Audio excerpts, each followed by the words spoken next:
ਚਲੋ ਹੋ ਰਹੀ ਹੈ, ਹੁਣ ਹੋ ਗਈ ਹੈ ਸ਼ੁਰੂ। ਠੀਕ ਹੈ ਜੀ। ਇਹ 10 ਪੁਆਇੰਟ ਜਿਹੜੇ ਨੇ ਇਹ ਤੁਸੀਂ ਲਿਖ ਕੇ ਲਿਆਉਣੇ ਨੇ ਤੇ ਫਿਰ ਇਹਨਾਂ ਦੇ ਉੱਤੇ ਅਸੀਂ ਗੱਲ ਕਰਨੀ ਹੈ। ਮੇਰਾ ਖਿਆਲ ਹੈ ਜਸਪ੍ਰੀਤ ਹੋਣਾ ਨੂੰ ਕੋਈ ਹੋਰ ਦੇ ਦਿਓ। ਇੰਡੀਆ ਜਿਹੜੀਆਂ ਤਬਦੀਲੀਆਂ ਆਈਆਂ ਨੇ ਉਹਨਾਂ ਨੂੰ ਸ਼ਾਇਦ ਨਾ ਪਤਾ ਹੋਵੇ ਪਾਕਿਸਤਾਨ। ਨਹੀਂ, ਜਸਪ੍ਰੀਤ ਹੁਣੀ ਇੰਡੀਆ ਦੀਆਂ ਕਰ ਦੇਣ ਨਾ। ਹਾਂ, ਮਤਲਬ ਮੈਂ ਤੇ ਕਹਿੰਦਾ ਕਿ ਤੁਸੀਂ ਬੇਸ਼ੱਕ ਸਾਰੇ ਸਬ ਕੌਂਟੀਨੈਂਟ ਦੀਆਂ ਕਰ ਦਿਓ। ਓਕੇ। ਕਿਉਂਕਿ ਮੇਰੇ ਵਿਚਾਰ ਵਿੱਚ ਤੇ ਸਾਰੇ ਸਬ ਕੌਂਟੀਨੈਂਟ 'ਚ ਇੱਕੋ ਜਿਹੀਆਂ ਤਬਦੀਲੀਆਂ ਆਈਆਂ ਨੇ। ਸਹੀ ਹਾਂ, ਸਹੀ। ਇਸ ਵਾਸਤੇ ਮੈਂ ਪਾਕਿਸਤਾਨ ਆਇਆ, ਮੇਰੇ ਮੂੰਹੋਂ ਨਿਕਲ ਗਿਆ। ਤੁਸੀਂ ਇੰਡੀਆ ਵੀ ਸਮਝ ਸਕਦੇ ਹੋ, ਤੁਸੀਂ ਈਸਟ ਪੰਜਾਬ ਵੀ ਸਮਝ ਸਕਦੇ ਹੋ।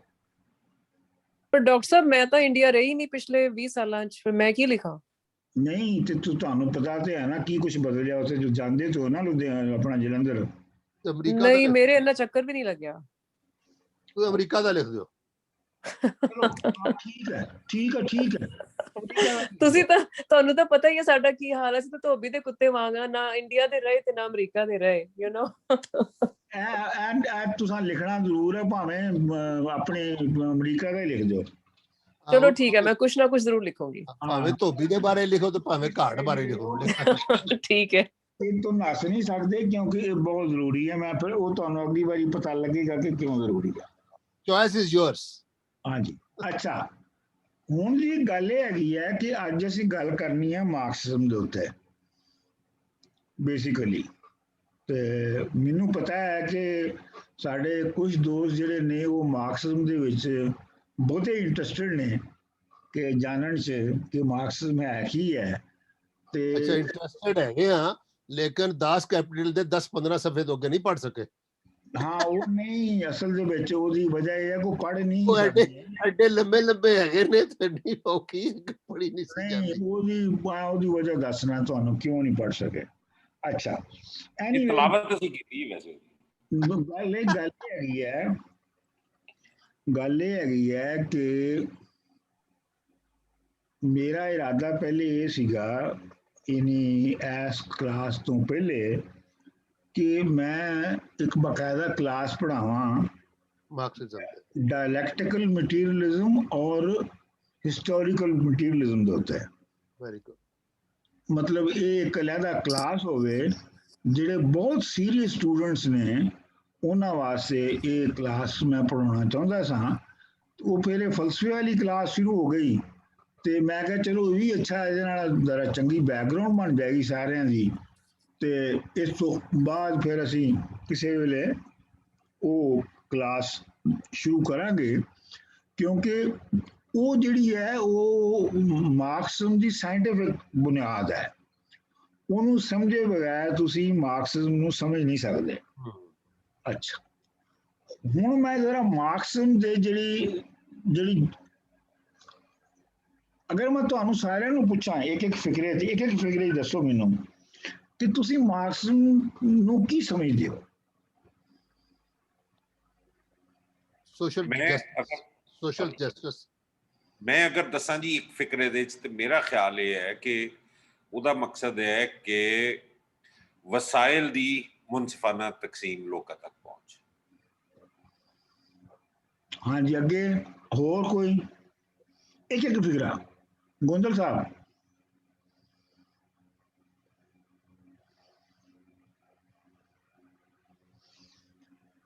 ਗੋਂਦਲ ਸਾਹਿਬ ਜਵਾਬ ਦਿਓ। Oh, I'm sorry, मैं तुझे I was saying I'm sorry, ਕੀ ਸੀ ਸਵਾਲ? ਮਾਰਕਸਿਜ਼ਮ ਦੇ ਬਾਰੇ ਇੱਕ ਫਿਕਰੇ ਦੱਸੋ, ਤੁਸੀਂ ਕੀ ਸਮਝਦੇ ਹੋ?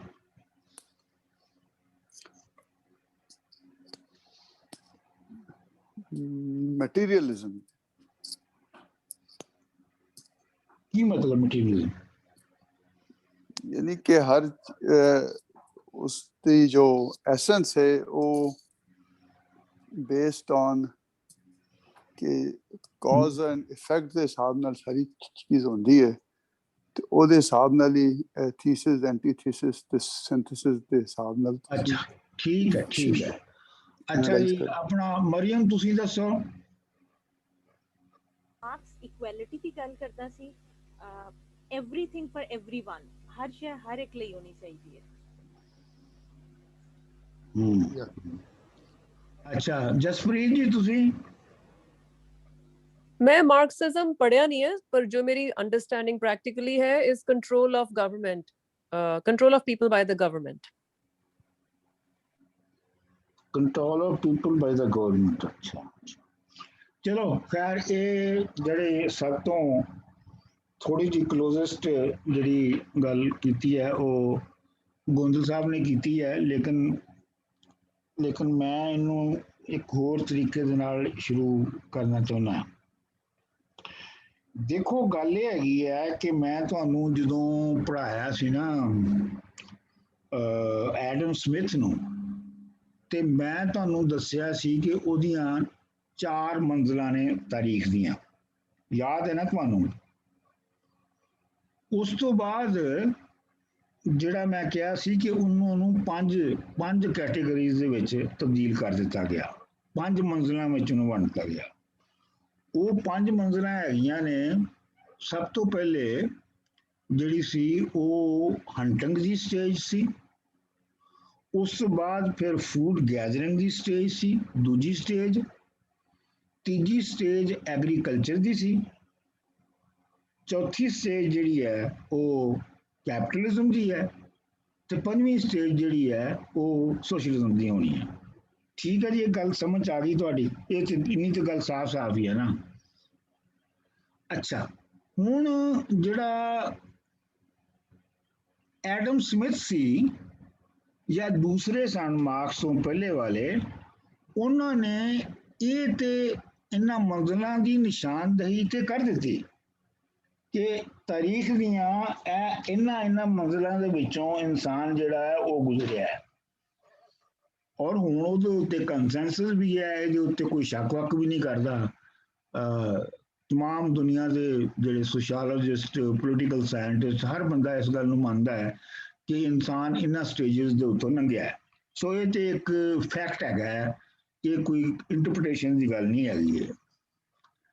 ਲੇਕਿਨ ਮਾਰਕਸ ਤੋਂ ਪਹਿਲੇ ਜਿਨ੍ਹਾਂ ਨੇ ਮੰਜ਼ਲਾਂ ਦੀ ਕੀਤੀ ਨਿਸ਼ਾਨਦਹੀ ਕਿ ਇਹਨਾਂ ਮੰਜ਼ਲਾਂ ਤੋਂ ਗੁਜ਼ਰਿਆ ਇਨਸਾਨ, ਉਹਨਾਂ ਨੇ ਇਹ ਨਹੀਂ ਦੱਸ ਸਕੇ ਕਿ ਉਹ ਕਿਹੜੀ ਚੀਜ਼ ਸੀਗੀ ਜਿਸ ਨੇ ਇੱਕ ਮੰਜ਼ਿਲ ਨੂੰ ਦੂਸਰੀ ਮੰਜ਼ਿਲ ਵਿੱਚ ਬਦਲਿਆ, ਦੂਸਰੀ ਨੂੰ ਤੀਸਰੀ ਮੰਜ਼ਿਲ ਵਿੱਚ ਬਦਲਿਆ। ਠੀਕ, 2 ਗੱਲਾਂ। ਇੱਕ ਗੱਲ, ਦੂਜੀ ਗੱਲ ਇਹ ਹੈ ਕਿ ਸਾਰੀਆਂ ਸੁਸਾਇਟੀਆਂ ਜਿਹੜੀਆਂ ਨੇ ਉਹ ਇਹਨਾਂ ਸਾਰੀਆਂ ਮੰਜ਼ਿਲਾਂ ਵਿੱਚੋਂ ਲੰਘ ਕੇ ਤੇ ਕੈਪੀਟਲਿਜ਼ਮ ਤੇ ਪਹੁੰਚਣਗੀਆਂ, ਤੇ ਕੈਪੀਟਲਿਜ਼ਮ ਤੋਂ ਬਾਅਦ ਉਹ ਸੋਸ਼ਲਿਜ਼ਮ ਦੀ ਸਟੇਜ ਤੇ ਜਾਣਗੀਆਂ। ਸੋ ਪਹਿਲਾ ਜਿਹੜਾ ਸਵਾਲ ਸੀਗਾ ਉਹ ਇਹ ਸੀ ਕਿ ਜਿਹੜੀ ਇੱਕ ਮੰਜ਼ਿਲ ਹੈ ਉਹ ਦੂਸਰੀ ਮੰਜ਼ਿਲ ਵਿੱਚ ਬਦਲਦੀ ਕਿਉਂ ਹੈ? ਜਿਹੜੀ ਆਪਣਾ ਜਾਗੀਰਦਾਰੀ ਹੈ ਉਹ ਸਰਮਾਇਆਦਾਰੀ 'ਚ ਕਿਉਂ ਬਦਲਦੀ ਹੈ? ਜਾਂ ਗੁਲਾਮਦਾਰੀ ਸਿਸਟਮ ਜਿਹੜਾ ਹੈ, ਗੁਲਾਮੀ ਦਾ ਜਿਹੜਾ ਸਿਸਟਮ ਹੈ, ਉਹ ਜਾਗੀਰਦਾਰੀ ਵਿੱਚ ਕਿਉਂ ਬਦਲਦਾ ਹੈ? ਮੈਂ ਭੁੱਲ ਗਿਆ ਸਾਂ ਗੁਲਾਮੀ ਵਾਲੇ ਪੀਰੀਅਡ ਨੂੰ। ਉਹ ਸੀ ਅਸਲ 'ਚ ਤੀਸਰੀ। ਅੱਛਾ, ਹੁਣ ਉਹਦੇ ਵਿੱਚ ਜੇ ਤੇ ਤੁਸੀਂ ਦੇਖੋ ਆਪਣਾ ਆਈਡੀਅਲਿਸਟਾਂ ਨੂੰ ਦੇਖੋ, ਜਿਹੜੇ ਤਖਯਲ ਪ੍ਰਸਤ ਨੇ, ਖਿਆਲ ਪ੍ਰਸਤ ਜਿਹੜੇ ਹੈਗੇ ਨੇ, ਤੇ ਉਹ ਜਾਂ ਤੇ ਉਹ ਕਹਿਣਗੇ ਜੀ ਇਹ ਕਿਸੇ ਉੱਪਰਲੀ ਹਸਤੀ ਦੀ ਕਰਨੀ ਸੀਗੀ ਕਿ ਇਹ ਜਿਹੜੀਆਂ ਮੰਜ਼ਿਲਾਂ ਨੇ ਇਹਨਾਂ ਨੂੰ ਇਨਸਾਨ, ਇਹਨਾਂ 'ਚੋਂ ਉਹਦੀ ਹਸਤੀ ਦੀ ਜਿਹੜੀ ਇੱਛਾ ਸੀ, ਉਹਦੀ ਜਿਹੜੀ ਮਰਜ਼ੀ ਸੀ, ਉਹਨੇ ਨਿਗਾਹਤਾ ਇਹਨਾਂ ਨੂੰ। ਜਾਂ ਤੇ ਤੁਸੀਂ ਇਹ ਕਹਿ ਸਕਦੇ ਹੋ, ਤੇ ਜਾਂ ਉਹਦਾ ਦੂਸਰਾ ਅੰਦਾਜ਼ ਇਹ ਹੁੰਦਾ ਹੈ ਕਰਨ ਦਾ, ਉਸ ਨੂੰ ਐਕਸਪਲੇਨ ਕਰਨ ਦਾ, ਕਿ ਤੁਸੀਂ ਮੁਖਤਲਿਫ ਪੀਰੀਅਡਸ ਦੀਆਂ ਮੁਖਤਲਿਫ ਸ਼ਖਸੀਅਤਾਂ ਨੂੰ ਲੈ ਕੇ ਤੇ ਤੁਸੀਂ ਇਹ ਕਹਿੰਦੇ ਹੋ ਕਿ ਜੀ ਫਲਾਣੇ ਬੰਦੇ ਨੇ ਇਹ ਕਰਤਾ ਤੇ ਫਲਾਣੇ ਬੰਦੇ ਨੇ ਇਹ ਕਰਤਾ ਤੇ ਫਲਾਣੇ ਬੰਦੇ ਨੇ ਇਹ ਕਰ ਦਿੱਤਾ। ਮਿਸਾਲ ਦੇ ਤੌਰ ਦੇ ਉੱਤੇ ਜੇ ਤੁਸੀਂ ਹਿੰਦੁਸਤਾਨ ਦੇ ਵਿੱਚ ਜਿਹੜੀ ਐਗਰੀਕਲਚਰਲ ਸਿਸਟਮ ਦੀ ਕੰਸੋਲੀਡੇਸ਼ਨ ਹੈ, ਤੇ ਤੁਸੀਂ ਕਹੋਗੇ ਜੀ ਉਹ ਮੌਰੀਆ ਡਾਇਨੈਸਟੀ ਜਿਹੜੀ ਸੀ ਉਹਨਾਂ ਨੇ ਉਹਨੂੰ ਕੰਸੋਲੀਡੇਟ ਕੀਤਾ। ਸੋ ਬੇਸਿਕਲੀ ਤੁਸੀਂ ਇਹ ਕਹਿ ਰਹੇ ਹੋ ਕਿ ਮੌਰੀਆ ਨਾ ਹੁੰਦੇ ਤੇ ਉਹਨੇ ਕੰਸੋਲੀਡੇਟ ਨਹੀਂ ਹੋਣਾ ਸੀਗਾ, ਜਾਗੀਰਦਾਰੀ ਨੇ। ਲੇਕਿਨ ਜਿਵੇਂ ਦੁਨੀਆ ਦੀ ਤਾਰੀਖ ਚੱਲੀ ਹੈ, ਵੱਖਰੇ ਵੱਖਰੇ ਬੰਦੇ, ਵੱਖਰੀਆਂ ਵੱਖਰੀਆਂ ਨਸਲਾਂ ਦੇ, ਵੱਖਰੇ ਵੱਖਰੇ ਕੱਦਾਂ ਦੇ, ਵੱਖਰੇ ਵੱਖਰੇ ਵਜ਼ਨਾਂ ਦੇ, ਵੱਖਰੇ ਵੱਖਰੇ ਰੰਗਾਂ ਦੇ, ਵੱਖਰੀਆਂ ਵੱਖਰੀਆਂ ਬੋਲੀਆਂ ਦੇ, ਵੱਖਰੇ ਵੱਖਰੇ ਕਲਚਰਾਂ ਦੇ ਜਿੰਨੇ ਵੀ ਬੰਦੇ ਸਨ, ਜਿੰਨੇ ਵੀ ਇੱਕ ਦੂਜੇ ਤੋਂ ਵੱਖ ਸਨ, ਉਹ ਸਾਰੇ ਹੀ ਇਹਨਾਂ ਮੰਜ਼ਲਾਂ ਤੋਂ ਲੰਘੇ। ਇਹਦਾ ਮਤਲਬ ਹੈ ਕਿ ਜਿਹੜੀ ਤਰੱਕੀ ਦੀ ਇੱਕ ਮੰਜ਼ਿਲ ਹੈ, ਉਹ ਦੂਸਰੀ ਮੰਜ਼ਿਲ ਦੇ ਵਿੱਚ ਲਾਜ਼ਮੀ ਤੌਰ ਤੇ ਤਬਦੀਲ ਹੁੰਦੀ ਹੈ। ਉਹਦਾ ਤਬਦੀਲ ਹੋਣਾ ਇਨਐਵਿਟੇਬਲ ਹੈ। ਲਫ਼ਜ਼ ਇਨਐਵਿਟੇਬਲ ਯਾਦ ਰੱਖੋ, ਨਾਗੁਜ਼ੀਰ ਹੈ, ਉਸ ਤੋਂ ਬਗੈਰ ਹੋ ਨਹੀਂ ਸਕਦਾ। ਸੋ ਇੱਕ ਮੰਜ਼ਿਲ ਜਿਹੜੀ ਹੈ ਉਹਨੇ ਦੂਸਰੀ ਮੰਜ਼ਿਲ 'ਚ ਬਦਲਣਾ ਹੀ ਹੈ, ਭਾਵੇਂ ਉਹ ਲੋਕੀ ਗ੍ਰੀਕ ਬੋਲਦੇ ਹੋਣ ਤੇ ਵੱਡੇ ਵੱਡੇ ਫਿਲਾਸਫਰ ਹੋਣ, ਤੇ ਭਾਵੇਂ ਉਹ ਆਪਣਾ ਅਰਬ ਹੋਣ, ਤੇ ਭਾਵੇਂ ਉਹ ਬਰੇ ਸਗੀਰ ਦੇ ਪੰਜਾਬ ਦੇ ਲੋਕ ਹੋਣ। ਇਹ ਮੰਜ਼ਿਲਾਂ ਚੋਂ ਉਹਨਾਂ ਨੇ ਲੰਘਣਾ ਹੀ ਲੰਘਣਾ ਹੈ। ਔਰ ਜੇ ਕਿਤੇ ਅਜੇ ਵੀ ਅਗਰ ਹੰਟਿੰਗ ਦੀ ਸਟੇਜ ਹੈ ਦੁਨੀਆ ਦੇ ਵਿੱਚ ਕਬੀਲਿਆਂ 'ਚ, ਤੇ ਉਹ ਵੀ ਜਿਹੜੀ ਹੈ ਉਹ ਅਗਲੀ ਸਟੇਜ ਤੇ ਜਾਣ ਦੀ ਕੋਸ਼ਿਸ਼ ਕਰ ਰਹੀ ਹੈ। ਅੱਛਾ, ਇਹ ਗੱਲ ਕਿ ਇੱਕ ਸਟੇਜ ਦੂਜੀ 'ਚ ਕਿਉਂ ਬਦਲਦੀ ਹੈ, ਇਹਨੂੰ ਮੈਂ ਪਹਿਲੇ ਤੇ ਬਹੁਤ ਹੀ ਬਰੀਫ ਇਹਦਾ ਤੁਹਾਨੂੰ ਖੁਲਾਸਾ ਦੱਸਣਾ, ਫਿਰ ਬਾਅਦ ਵਿੱਚ ਤੇ ਖੁੱਲ ਕੇ ਗੱਲ ਕਰਾਂਗੇ। ਹੇਗਲ ਨੇ ਕਿਹਾ ਸੀ ਕਿ ਜਿਹੜੀ ਤਰੱਕੀ ਇਨਸਾਨ ਦੀ ਹੋਈ ਹੈ, ਉਹ ਉਹਦੇ ਐਬਸਟਰੈਕਟ ਆਈਡੀਆ ਦੀ ਤਰੱਕੀ ਦੀ ਵਜ੍ਹਾ ਤੋਂ ਹੋਈ ਹੈ। ਮਤਲਬ ਜਿਹੜਾ ਇਨਸਾਨ ਦੇ ਜ਼ਿਹਨ ਦੇ ਵਿੱਚ ਆਈਡੀਆ ਹੈ, ਜਿਹਨੂੰ ਉਹ ਯੂਨੀਵਰਸਲ ਸਪਿਰਿਟ ਕਹਿੰਦਾ ਹੈ, ਉਹ ਮੰਜ਼ਲੋ ਮੰਜ਼ਲੀ ਯਾਨੀ ਵਿਚਾਰਧਾਰਾ ਜਿਹੜੀ ਹੈ ਉਹ ਮੰਜ਼ਲੋ ਮੰਜ਼ਲੀ ਉੱਤੇ ਵੱਧਦੀ ਗਈ ਹੈ, ਔਰ ਹੁਣ ਉਹ ਇਸ ਸਟੇਜ ਤੇ ਪਹੁੰਚ ਗਈ ਹੈ। ਇਹ ਹੇਗਲ ਦਾ ਖਿਆਲ ਸੀ ਕਿ ਇਹ ਯੁੱਧ ਜਿਹੜਾ ਹੈ ਇਹ ਵਿਚਾਰਾਂ ਦੇ ਵਿੱਚ ਹੁੰਦਾ ਹੈ, ਤੇ ਉਸ ਯੁੱਧ ਦੀ ਵਜ੍ਹਾ ਤੋਂ ਵਿਚਾਰਧਾਰਾ ਅੱਗੇ ਵੱਧਦੀ ਹੈ। ਜਿਵੇਂ ਕਿ ਉਹਨੇ ਕਿਹਾ ਸੀ ਕਿ ਹਰ ਜਿਹੜਾ ਉੱਕਾ ਖਿਆਲ ਹੈ, ਐਬਸੋਲੂਟ ਆਈਡੀਆ ਜਿਹੜਾ ਹੈ, ਉਹ ਵੀ ਅੰਦਰੋਂ ਪਾਟਿਆ ਹੁੰਦਾ ਹੈ, ਔਰ ਉਹ ਕਿਉਂਕਿ ਪਾਟਿਆ ਹੁੰਦਾ ਹੈ, ਇਸ ਵਾਸਤੇ ਉਹਦਾ ਜਿਹੜਾ ਹਿੱਸਾ ਉੱਤੇ ਆ ਜਾਂਦਾ ਹੈ ਉਹ ਪਹਿਲੇ ਵਾਲੇ ਨੂੰ ਰਿਡੰਡੈਂਟ ਕਰ ਦਿੰਦਾ ਹੈ। ਇਹ ਹੇਗਲ ਦਾ ਖਿਆਲ ਸੀ। ਲੇਕਿਨ ਹੇਗਲ ਦਾ ਖਿਆਲ ਜਿਹੜਾ ਸਾਰਾ ਸੀ ਉਹ ਵਿਚਾਰਧਾਰਾ ਯਾਨੀ ਐਬਸਟ੍ਰੈਕਸ਼ਨ ਦੀ ਲੈਵਲ ਤੇ ਸੀ। ਮਾਰਕਸ ਨੇ ਉਹਦਾ ਮੈਥਡ ਲੈ ਲਿਆ। ਮਾਰਕਸ ਨੇ ਉਹਦਾ ਮੈਥਡ ਇਸ ਤਰ੍ਹਾਂ ਲੈ ਲਿਆ ਕਿ ਉਹਨੇ ਕਿਹਾ ਕਿ ਹਾਂ ਇਹ ਬਿਲਕੁਲ ਠੀਕ ਹੈ ਕਿ ਜਿਹੜੀ ਮੁੱਢਲੀ ਜਿਹੜੀ ਇਕਾਈ ਹੈ ਉਹਦੇ ਵਿੱਚ ਕੰਟਰਾਡਿਕਸ਼ਨ ਹੁੰਦੀ ਹੈ, ਤਜ਼ਾਦ ਹੁੰਦਾ ਹੈ, ਪਾਰਟੀ ਹੁੰਦੀ ਹੈ, ਔਰ ਉਹ ਇੱਕ ਦੂਜੇ ਦੇ ਨਾਲ ਖਹਿੰਦੀ ਹੈ, ਇੱਕ ਦੂਜੇ ਦੇ ਨਾਲ ਟਕਰਾਉਂਦੀ ਹੈ। ਉਹਨਾਂ ਵਿੱਚੋਂ ਜਿਹੜੀ ਨਵੀਂ ਹੁੰਦੀ ਹੈ ਸੋਚ ਉਹ ਜਿੱਤ ਜਾਂਦੀ ਹੈ, ਤੇ ਜਿਹੜੀ ਪੁਰਾਣੀ ਹੈ ਉਹ ਰਿਡੰਡੈਂਟ ਹੋ ਜਾਂਦੀ ਹੈ।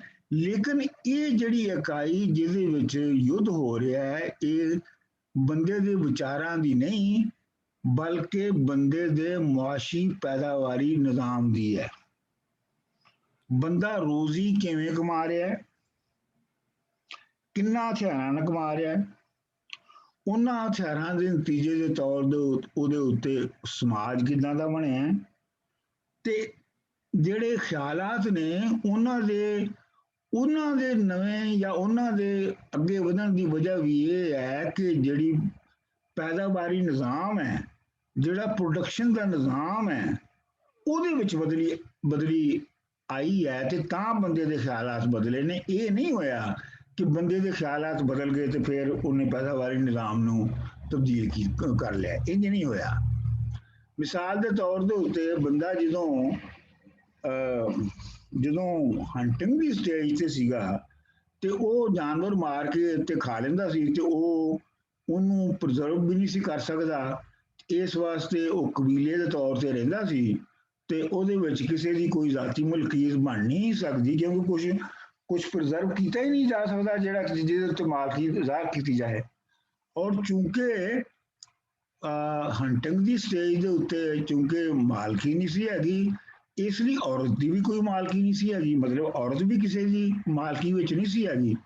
ਲਿਹਾਜ਼ਾ ਜਿਹੜੀ ਦੁਨੀਆ ਦੇ ਵਿੱਚ ਔਰਤ ਉਸ ਵੇਲੇ ਦੇ ਨਿਜ਼ਾਮ ਦੇ ਵਿੱਚ ਔਰਤ ਜਿਹੜੀ ਹੈ ਉਹ ਬਿਲਕੁਲ ਬਰਾਬਰ ਸੀ, ਆਜ਼ਾਦ ਸੀ। ਔਰ ਔਰਤ ਜਿਹੜੀ ਹੈ ਉਹਦੀ ਮਰਜ਼ੀ ਸੀ ਉਹ ਕਿਸ ਬੰਦੇ ਨਾਲ ਰਵੇ, ਇੱਕ ਬੰਦੇ ਨਾਲ ਰਵੇ ਜਾਂ ਇੱਕ ਤੋਂ ਜ਼ਿਆਦਾ ਬੰਦਿਆਂ ਦੇ ਨਾਲ ਰਵੇ, ਇਹ ਉਹਦੀ ਮਰਜ਼ੀ ਸੀ। ਔਰ ਇਹ ਜਿਹੜੇ ਐਵੋਲੂਸ਼ਨਿਸਟ ਨੇ ਉਹ ਕਹਿੰਦੇ ਨੇ ਕਿ ਜਿਹੜੀ ਫੀਮੇਲ ਹੈ ਉਹ ਸਟੇਜ ਦੇ ਉੱਤੇ ਉਸ ਮਰਦ ਦੇ ਨਾਲ ਬੱਚਾ ਪੈਦਾ ਕਰਨਾ ਚਾਹੁੰਦੀ ਹੈ ਜਿਹੜਾ ਕਿ ਤਾਕਤਵਰ ਹੋਵੇ, ਜਿਹੜਾ ਕਿ ਬਚ ਸਕੇ, ਬੱਚਾ ਸਰਵਾਈਵ ਕਰ ਸਕੇ। ਸੋ ਉਹਦਾ ਇੱਕ ਉਹਦੀ ਚਾਇਸ ਦੇ ਆਪਣੇ ਵੱਖਰੇ ਸਨ। ਉਸ ਸਟੇਜ ਦੇ ਉੱਤੇ ਤੁਸੀਂ ਦੇਖੋ ਕਿ ਜਿਹੜੇ ਬੰਦੇ ਦੇ ਜਿਹੜੇ ਵਿਚਾਰ ਸਨ, ਬੰਦੇ ਦੇ ਵਿਚਾਰ ਜਿਹੜੇ ਨੇ ਉਹ ਵੀ ਇੰਝ ਹੀ ਹੋਣਗੇ ਜਿਵੇਂ ਸਾਨੂੰ ਹੁਣ ਸਮਝ ਆਉਂਦੀ ਹੈ ਕਿ ਦਰਖਤ ਨੂੰ ਮੰਨ ਲਿਆ ਕਿ ਇਹ ਦੇਵਤਾ ਹੈ, ਸੱਪ ਨੂੰ ਦੇਵਤਾ ਮੰਨ ਲਿਆ, ਜਾਂ ਪਾਣੀ ਨੂੰ ਦੇਵਤਾ ਮੰਨ ਲਿਆ, ਜਾਂ ਕਿਸੇ ਨਾ ਉਹ ਜਿਹੜੀਆਂ ਉਹਦੇ ਇਰਦ ਗਿਰਦ ਚੀਜ਼ਾਂ ਸਨ ਉਹ ਹੀ ਉਹਨਾਂ ਨੂੰ ਵਧਾ ਕੇ ਤੇ ਉਹਨਾਂ ਨੇ ਆਈਡਲਾਈਜ਼ ਕਰਕੇ ਤੇ ਉਹਨਾਂ ਨੂੰ ਖੁਦਾਵਾਂ ਦੀ ਸ਼ਕਲ ਦੇ ਦਿੱਤੀ।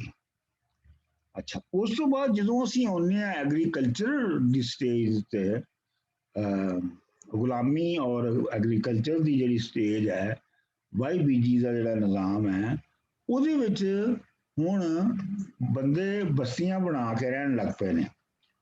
ਹੁਣ ਜਿਹੜੀਆਂ ਛਾਵਾਂ ਨੇ ਉਹਨਾਂ ਨੂੰ ਜ਼ਖੀਰਾ ਕੀਤਾ ਜਾ ਸਕਦਾ ਹੈ। ਕਿਉਂਕਿ ਜ਼ਖੀਰਾ ਕੀਤਾ ਜਾ ਸਕਦਾ ਇਸ ਵਾਸਤੇ ਉਹਨਾਂ ਦੀ ਮਾਲਕੀ ਵੀ ਹੋ ਗਈ, ਯਾਨੀ ਮਤਲਬ ਜਿਹੜੇ ਜ਼ਖੀਰਾ ਕਰ ਲੈਣਗੇ ਉਹਨਾਂ ਦੀ ਮਾਲਕੀ ਹੋ ਗਈ। ਜਿਨ੍ਹਾਂ ਨੇ ਥੋੜਾ ਜ਼ਖੀਰਾ ਕਰ ਲਿਆ ਉਹਨੇ ਦੂਜਿਆਂ ਨੂੰ ਗੁਲਾਮ ਬਣਾ ਕੇ ਆਪਣਾ ਜ਼ਖੀਰਾ ਵਧਾ ਲਿਆ, ਜਿਹਦੇ ਨਾਲ ਗੁਲਾਮਦਾਰੀ ਸਿਸਟਮ ਚੱਲਿਆ।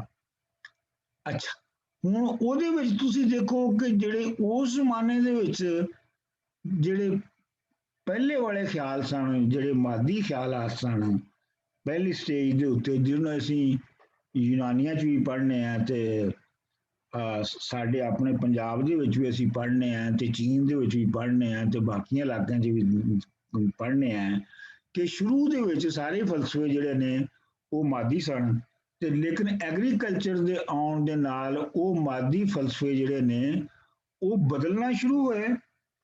ਪਹਿਲੇ ਉਹ ਜਾਦੂ ਟੂਣੇ ਬਣੇ ਉਹਨਾਂ ਤੋਂ, ਤੰਤਰਵਾਦ ਵਗੈਰਾ ਦੇ, ਔਰ ਬਾਅਦ ਦੇ ਵਿੱਚ ਉਹ ਜਿਹੜੇ ਫਲਸਫੇ ਸਨ ਉਹ ਬਦਲ ਕੇ ਤੇ ਵੱਡੇ ਵੱਡੇ ਖਿਆਲਾਤੀ ਨਿਜ਼ਾਮ ਬਣ ਗਏ, ਜਿਵੇਂ ਅਰਿਸਟੋਟਲ ਦਾ ਸੀ ਜਾਂ ਪਲੇਟੋ ਦਾ ਸੀ ਜਾਂ ਸੋਕਰੇਟੀਜ਼ ਦਾ ਸੀ ਜਾਂ ਕਾਂਟ ਦਾ ਸੀ ਜਾਂ ਹੈਗਲ ਦਾ ਸੀ। ਇਹ ਉਸ ਤੋਂ ਬਾਅਦ ਦੀ ਸਾਰੀ, ਜਦੋਂ ਐਗਰੀਕਲਚਰ ਬਹੁਤ ਅੱਗੇ ਵੱਧ ਗਿਆ ਔਰ ਸਰਮਾਇਆਦਾਰੀ ਦੇ ਕੋਲ ਪਹੁੰਚ ਗਿਆ ਤੇ ਫਿਰ ਇਹ ਹੈਗਲ ਔਰ ਕਾਂਟ ਔਰ ਡੈਕਾਰਟ ਵਰਗੇ ਜਿਹੜੇ ਫਲਸਫੀ ਨੇ ਤਾਂ ਇਹ ਪੈਦਾ ਹੁੰਦੇ ਨੇ। ਮਤਲਬ ਕਹਿਣ ਦਾ ਇਹ ਹੈ ਕਿ ਜਦੋਂ ਮੁੱਢਲੀ ਪੈਦਾਵਾਰੀ ਟੈਕਨੀਕ ਦੇ ਵਿੱਚ ਬਦਲੀ ਆਈ ਤੇ ਉਹਦੇ ਨਾਲ ਲੋਕਾਂ ਦੇ ਸਮਾਜੀ ਰਿਸ਼ਤੇ ਵੀ ਬਦਲੇ ਆਪਸ ਦੇ ਵਿੱਚ, ਤੇ ਉਹਦੇ ਨਾਲ ਖਿਆਲਾਤ ਵੀ ਬਦਲੇ। ਸਮਾਜੀ ਰਿਸ਼ਤੇ ਬਦਲਣ ਦਾ ਕੀ ਮਤਲਬ ਹੈ ਕਿ ਜਦੋਂ ਗੁਲਾਮਦਾਰੀ ਸਿਸਟਮ ਸੀ ਤੇ ਉਹਦੇ ਵਿੱਚ ਜਿਹੜਾ ਸਮਾਜੀ ਰਿਸ਼ਤਾ ਸੀ ਉਹ ਮਾਲਕ ਦੇ ਗੁਲਾਮ ਦਾ ਸੀ, ਠੀਕ। ਉਸ ਤੋਂ ਬਾਅਦ ਜਦੋਂ ਜਾਗੀਰਦਾਰੀ ਆ ਗਈ, ਫਿਊਡਲਿਜ਼ਮ ਆ ਗਈ, ਤੇ ਫਿਊਡਲਿਜ਼ਮ ਦੇ ਵਿੱਚ ਬੰਦਾ ਜਿਹੜਾ ਡਾਇਰੈਕਟਲੀ ਤੇ ਗੁਲਾਮ ਨਹੀਂ ਰਿਹਾ ਆਪਣਾ ਉਹਦਾ ਮਾਲਕ ਦਾ, ਲੇਕਿਨ ਉਹਦੀ ਜ਼ਿੰਦਗੀ ਤੇ ਕੰਟਰੋਲ ਜਿਹੜਾ ਫਿਊਡਲ ਲਾਰਡ ਹੈ ਉਹਦਾ ਰਿਹਾ, ਭਾਵੇਂ ਉਹ ਆਪਣੇ ਘਰ 'ਚ ਆਜ਼ਾਦ ਹੀ ਰਹਿੰਦਾ ਸੀਗਾ, ਲੇਕਿਨ ਉਹਦਾ ਫਿਊਡਲ ਦਾ ਉਹਦੇ ਉੱਤੇ ਅਸਰ ਰਿਹਾ। ਫਿਰ ਜਦੋਂ ਅਸੀਂ ਦੇਖਦੇ ਹਾਂ ਕਿ ਫਿਊਡਲਿਜ਼ਮ ਯੂਰਪ 'ਚੋਂ ਮੁੱਕੀ ਤੇ ਸਰਮਾਇਆਦਾਰੀ ਆਈ, ਕੈਪੀਟਲਿਜ਼ਮ ਆਈ, ਇੰਡਸਟਰੀਲਾਈਜੇਸ਼ਨ ਆਈ, ਤੇ ਫਿਰ ਮਜ਼ਦੂਰ ਜਿਹੜਾ ਉਹ ਬਿਲਕੁਲ ਇੱਕ ਆਜ਼ਾਦ ਬੰਦਾ ਹੋ ਗਿਆ। ਹੁਣ ਉਹ ਚਾਹੇ ਤੇ ਆਪਣੀ ਮਜ਼ਦੂਰੀ ਵੇਚੇ, ਚਾਹੇ ਤੇ ਨਾ ਵੇਚੇ, ਮਤਲਬ ਇੰਡੀਪੈਂਡੈਂਟ ਏਜੰਟ ਹੋ ਗਿਆ। ਸੋ ਜਿਹੜਾ ਗੁਲਾਮ ਬਿਲਕੁਲ ਹੀ ਇੱਕ ਨਾਨ ਇੰਡੀਪੈਂਡੈਂਟ ਏਜੰਟ ਸੀ, ਇੱਕ ਬੰਨਿਆ ਹੋਇਆ ਏਜੰਟ ਸੀ, ਉਹਦੀ ਕੋਈ ਮਰਜ਼ੀ ਨਹੀਂ ਸੀ ਹੈਗੀ ਜਿਸ ਕਿਦੋਂ ਉੱਠਣਾ ਤੇ ਕਿਦੋਂ ਜਾਣਾ ਹੈ। ਉਹ ਬਾਅਦ ਦੇ ਵਿੱਚ ਫਿਊਡਲ ਵਿੱਚ ਇੰਜ ਹੋ ਗਿਆ ਤੇ ਫਿਰ ਸਰਮਾਇਆਦਾਰੀ ਦੇ ਵਿੱਚ ਇੰਜ ਹੋ ਗਿਆ। ਠੀਕ ਹੈ ਜੀ। ਅੱਛਾ, ਹੁਣ ਸਾਨੂੰ ਇਹਨਾਂ ਗੱਲਾਂ ਤੋਂ ਇੱਕ ਗੱਲ ਜਿਹੜੀ ਹੈ ਸਾਨੂੰ ਉਹ ਨਤੀਜਾ ਕੱਢ ਲੈਣਾ ਚਾਹੀਦਾ।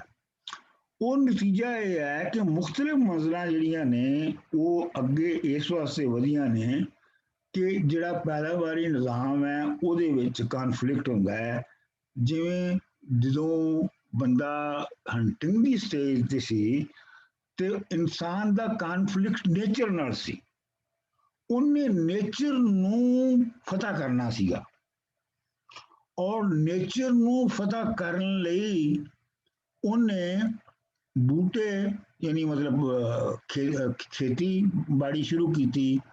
ਨੇਚਰ ਨੂੰ ਫਤਹ ਕਰਨ ਲਈ ਉਹਨੇ ਜਾਨਵਰਾਂ ਨੂੰ ਡੋਮੈਸਟੀਕੇਟ ਕੀਤਾ। ਜਦੋਂ ਇਹ ਹੋ ਗਿਆ ਤੇ ਫਿਰ ਜਦੋਂ ਲੋਕਾਂ ਦੇ ਕੋਲ ਦੌਲਤ ਆਉਣਾ ਸ਼ੁਰੂ ਹੋਈ, ਤਬਕੇ ਬਣ ਗਏ, ਤੇ ਫਿਰ ਜਿਹੜਾ ਐਗਰੀਕਲਚਰ ਦੇ ਨਾਲ ਜਿਹੜਾ ਪਹਿਲੇ ਗੁਲਾਮੀ ਦਾ ਨਿਜ਼ਾਮ ਆਇਆ ਤੇ ਫਿਰ ਜਾਗੀਰਦਾਰੀ ਦਾ ਨਿਜ਼ਾਮ ਆਇਆ, ਤੇ ਉਹ ਵੀ ਜਿਹੜੇ ਨੇ ਉਹ ਪੈਦਾਵਾਰੀ ਢਾਂਚੇ ਦੇ ਬਦਲਣ ਨਾਲ ਹੋਏ। ਯਾਨੀ ਹੁਣ ਲੋਕੀ ਖੁਰਾਕ ਨਹੀਂ ਇਕੱਠੀ ਕਰ ਰਹੇ, ਹੁਣ ਜੰਗਲ 'ਚ ਫਿਰ ਕੇ ਹੁਣ ਲੋਕ ਹੰਟਿੰਗ ਨਹੀਂ ਕਰ ਰਹੇ, ਬਲਕਿ ਹੁਣ ਬਸਤੀਆਂ ਬਣਾ ਕੇ ਇੱਕ ਜਗ੍ਹਾ ਦੇ ਉੱਤੇ ਪੈਦਾ ਕਰਦੇ ਨੇ, ਉਸ ਪੈਦਾ ਨੂੰ ਵੱਧ ਪੈਦਾ ਕਰਦੇ ਨੇ, ਉਸ ਜਿਹੜੀ ਵੱਧ ਪੈਦਾਵਾਰ ਹੈ ਉਹਦੇ ਮਾਲਕ ਹੋ ਜਾਂਦੇ ਨੇ, ਉਹ ਬਾਕੀਆਂ ਨੂੰ ਆਪਣੇ ਥੱਲੇ ਲਾ ਲੈਂਦੇ ਨੇ, ਵਗੈਰਾ ਵਗੈਰਾ ਵਗੈਰਾ।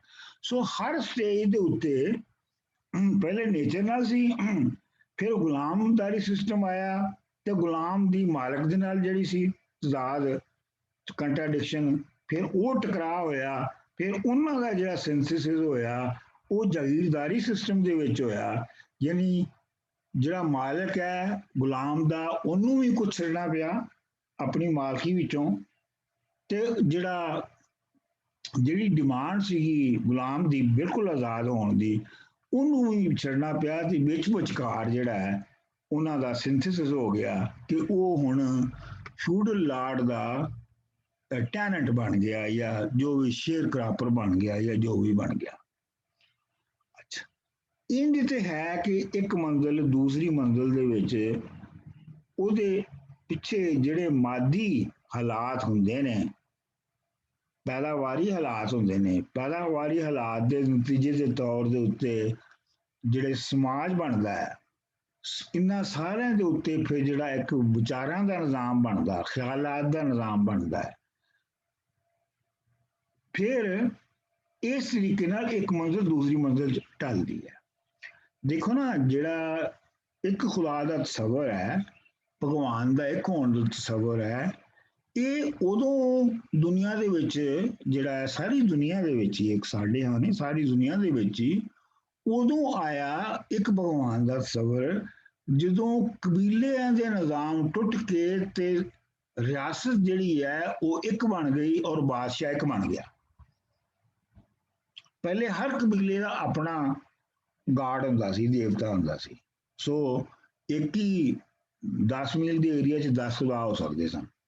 ਫਿਰ ਜਦੋਂ ਰਿਆਸਤ ਨੇ ਸਭ ਨੂੰ ਦਬਾ ਲਿਆ, ਕਬੀਲਿਆਂ ਨੂੰ ਤੋੜ ਦਿੱਤਾ, ਤੇ ਫਿਰ ਉਹਦੇ ਨਾਲ ਬਾਦਸ਼ਾਹ ਇੱਕ ਹੋ ਗਿਆ, ਤੇ ਬਾਦਸ਼ਾਹ ਦੇ ਨਾਲ ਫਿਰ ਖੁਦਾ ਵੀ ਜਿਹੜਾ ਹੈ ਉਹ ਵੀ ਇੱਕ ਖੁਦਾ ਦਾ ਤਸੱਵਰ ਜਿਹੜਾ ਉਹ ਆ ਗਿਆ। ਲਿਹਾਜ਼ਾ ਮੈਂ ਹੁਣ ਇਸ ਗੱਲ ਨੂੰ ਇੰਝ ਕਹਾਂਗਾ ਕਿ ਜਿਹੜੀ ਪਹਿਲੀ ਗੱਲ ਹੈ ਕਿ ਇੱਕ ਮੰਜ਼ਿਲ ਦਾ ਦੂਸਰੀ ਮੰਜ਼ਿਲ 'ਚ ਬਦਲਣਾ ਲਾਜ਼ਮ ਹੈ, ਇਨਐਵਿਟੇਬਲ ਹੈ। ਇੱਕ ਮੰਜ਼ਿਲ ਦੂਸਰੀ ਮੰਜ਼ਿਲ 'ਚ ਜਿਹੜੀ ਬਦਲਦੀ ਹੈ ਉਹ ਮਾਦੀ ਮੁਆਸ਼ੀ ਜਿਹੜੇ ਟਕਰਾਅ ਹੁੰਦੇ ਨੇ ਉਹਨਾਂ ਦੀ ਵਜ੍ਹਾ ਤੋਂ ਬਦਲਦੀ ਹੈ, ਔਰ ਉਹ ਬਦਲ ਕੇ ਤੇ ਉਹ ਬਕੌਲ ਮਾਰਕਸ ਦੇ ਉਹ ਕੈਪੀਟਲਿਜ਼ਮ ਦੀ ਹੱਦ ਤੱਕ ਪਹੁੰਚ ਜਾਂਦੀ ਹੈ। ਤੇ ਕੈਪੀਟਲਿਜ਼ਮ ਜਿਹੜਾ ਹੈ ਉਹਨੇ ਜਦੋਂ ਆਪਣੇ ਪੂਰੇ ਕਲਾਈਮੈਕਸ ਤੇ ਚਲੇ ਜਾਣਾ ਹੈ, ਤੇ ਉਸ ਤੋਂ ਬਾਅਦ ਉਹਦੀ ਜਗ੍ਹਾ ਤੇ ਸੋਸ਼ਲਿਜ਼ਮ ਆ ਜਾਣਾ ਹੈ, ਔਰ ਸੋਸ਼ਲਿਜ਼ਮ ਜਿਹੜਾ ਹੈ ਉਹ ਜ਼ਿਆਦਾ ਇਨਸਾਫ ਦਾ ਨਿਜ਼ਾਮ ਹੋਏਗਾ। ਲੇਕਿਨ ਇਹਦੇ ਵਿੱਚ ਜਿਹੜੀ ਮੈਂ ਗੱਲ ਜਿਹੜੀ ਮਤਲਬ ਬੇਸਿਕਲੀ ਇਹ ਗੱਲ ਮੈਂ ਜ਼ਿਆਦਾ ਕਰ ਰਿਹਾ ਪਿਛਲੇ 10-20 ਸਾਲਾਂ ਤੋਂ, ਹੋਰ ਮੈਂ ਘੱਟ ਦੇਖਿਆ ਕਿਸੇ ਨੂੰ ਕਰਦਿਆਂ ਨੂੰ, ਉਹ ਇਹ ਹੈ ਕਿ ਮਾਰਕਸਿਜ਼ਮ ਨੂੰ ਕਿਹਾ ਗਿਆ ਕਿ ਜੀ ਇਹ ਸਾਇੰਸ ਹੈ, ਯਾਨੀ ਇਹ ਉਂਝ ਹੀ ਹੈ ਜਿਵੇਂ ਨੈਚੁਰਲ ਸਾਇੰਸ ਹੁੰਦੀ ਹੈ, ਕਿਉਂਕਿ ਇਹਦੇ ਪਿੱਛੇ ਮਾਦੇ ਦੀ ਤਬਦੀਲੀ, ਔਰ ਜਿਵੇਂ ਗੋਂਦਲ ਸਾਹਿਬ ਨੇ ਵੀ ਕਿਹਾ ਕਿ ਜਿਹੜੀ ਕਾਜ਼ ਔਰ ਇਫੈਕਟ ਹੈ ਉਹਨੂੰ ਮਾਦੀ ਸਮਝ ਕੇ ਤੇ ਉਹਦਾ ਤਜਜ਼ੀਆ ਕੀਤਾ ਜਾਂਦਾ ਹੈ। ਲਿਹਾਜ਼ਾ ਜਿਹੜੀਆਂ ਮੰਜ਼ਲਾਂ ਨੇ, ਜਿਹੜੀਆਂ 5 ਮੰਜ਼ਲਾਂ ਅਸੀਂ ਗਿਣੀਆਂ, ਉਹ 5 ਮੰਜ਼ਲਾਂ ਇੱਕ ਦੂਜੇ ਤੋਂ ਬਾਅਦ ਆਉਂਦੀਆਂ ਨੇ। ਉਹਦਾ ਮਤਲਬ ਇਹ ਵੀ ਹੈ ਕਿ ਇੱਕ ਮੰਜ਼ਲ ਤੋਂ ਜੰਪ ਕਰਕੇ ਤੁਸੀਂ ਤੀਜੀ ਮੰਜ਼ਲ ਤੇ ਨਹੀਂ ਜਾ ਸਕਦੇ, ਤੀਜੀ ਤੋਂ ਚੌਥੀ ਤੇ ਨਹੀਂ ਜਾ ਸਕਦੇ।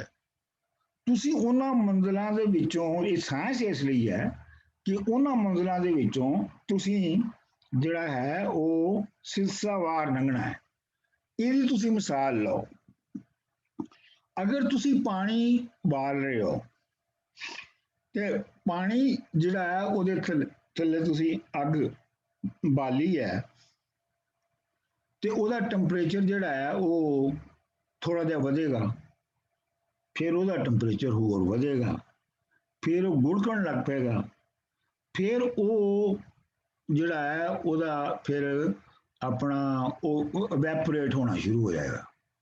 ਸੋ ਪਾਣੀ ਠੰਡੇ ਦੇ ਇਵੈਪੋਰੇਟ ਹੋਣ ਦੇ ਅਮਲ ਦੇ ਵਿੱਚ ਪਾਣੀ ਜਿਹੜਾ ਹੈ ਉਹ ਕਈਆਂ ਮੰਜ਼ਲਾਂ ਤੋਂ ਗੁਜ਼ਰਦਾ ਹੈ, ਜਿਹਨੂੰ ਕਿ ਤੁਸੀਂ ਸਾਇੰਸੀ ਤਰੀਕੇ ਨਾਲ ਮਾਪ ਸਕਦੇ ਹੋ। ਇਸੇ ਤਰ੍ਹਾਂ ਤੁਸੀਂ ਹੋਰ ਵੀ ਚੀਜ਼ਾਂ ਦੀ ਜਿਵੇਂ ਟਰਾਂਸਫਰਮੇਸ਼ਨ ਹੁੰਦੀ ਹੈ ਨੇਚਰ 'ਚ, ਉਹਨਾਂ ਨੂੰ ਤੁਸੀਂ ਮਾਪ ਸਕਦੇ ਹੋ। ਪੌਦਾ ਕਿਵੇਂ, ਬੀਜ ਕਿਵੇਂ ਲਾਈਦਾ ਹੈ, ਬੀਜ ਜੰਮਦਾ ਹੈ, ਫਿਰ ਉਹਦਾ ਕੀ ਹਾਲਤ ਹੁੰਦੀ ਹੈ, ਫਿਰ ਉਹ ਪੌਦਾ ਬਣਦਾ ਹੈ, ਫਿਰ ਕੀ ਹਾਲਤ ਹੁੰਦੀ ਹੈ, ਫਿਰ ਉਹਨੂੰ ਫੁੱਲ ਲੱਗਦੇ ਨੇ, ਵਗੈਰਾ ਵਗੈਰਾ।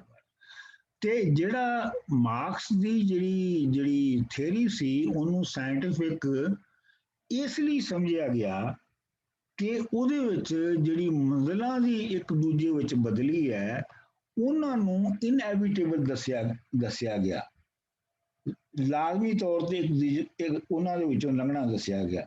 ਜੇ ਫਰਜ਼ ਕਰੋ ਬੰਦੇ ਇੱਕ ਮੰਜ਼ਲ ਤੋਂ, ਪਹਿਲੀ ਮੰਜ਼ਲ ਤੋਂ ਟੱਪ ਕੇ ਤੇ 5ਵੀਂ ਮੰਜ਼ਲ ਤੇ ਜਾ ਸਕਦੇ ਨੇ, ਇਹਦਾ ਮਤਲਬ ਇਹ ਹੈ ਕਿ ਉਹ ਤੇ ਇਨਸਾਨਾਂ ਦੀ ਫਿਰ ਖਾਹਿਸ਼ ਹੋਈ ਨਾ ਕਿ ਮੇਰਾ ਦਿਲ ਕਰਦਾ ਕਿ ਮੈਂ ਹੰਟਿੰਗ ਤੋਂ ਸਰਮਾਇਆਦਾਰ ਹੋ ਜਾਵਾਂ ਤੇ ਮੈਂ ਹੋ ਸਕਦਾ ਹੰਟਿੰਗ ਤੋਂ ਸਰਮਾਇਆਦਾਰ, ਲੇਕਿਨ ਇੰਜ ਨਾ ਹੋਇਆ ਤੇ ਨਾ ਹੁੰਦਾ ਹੈ।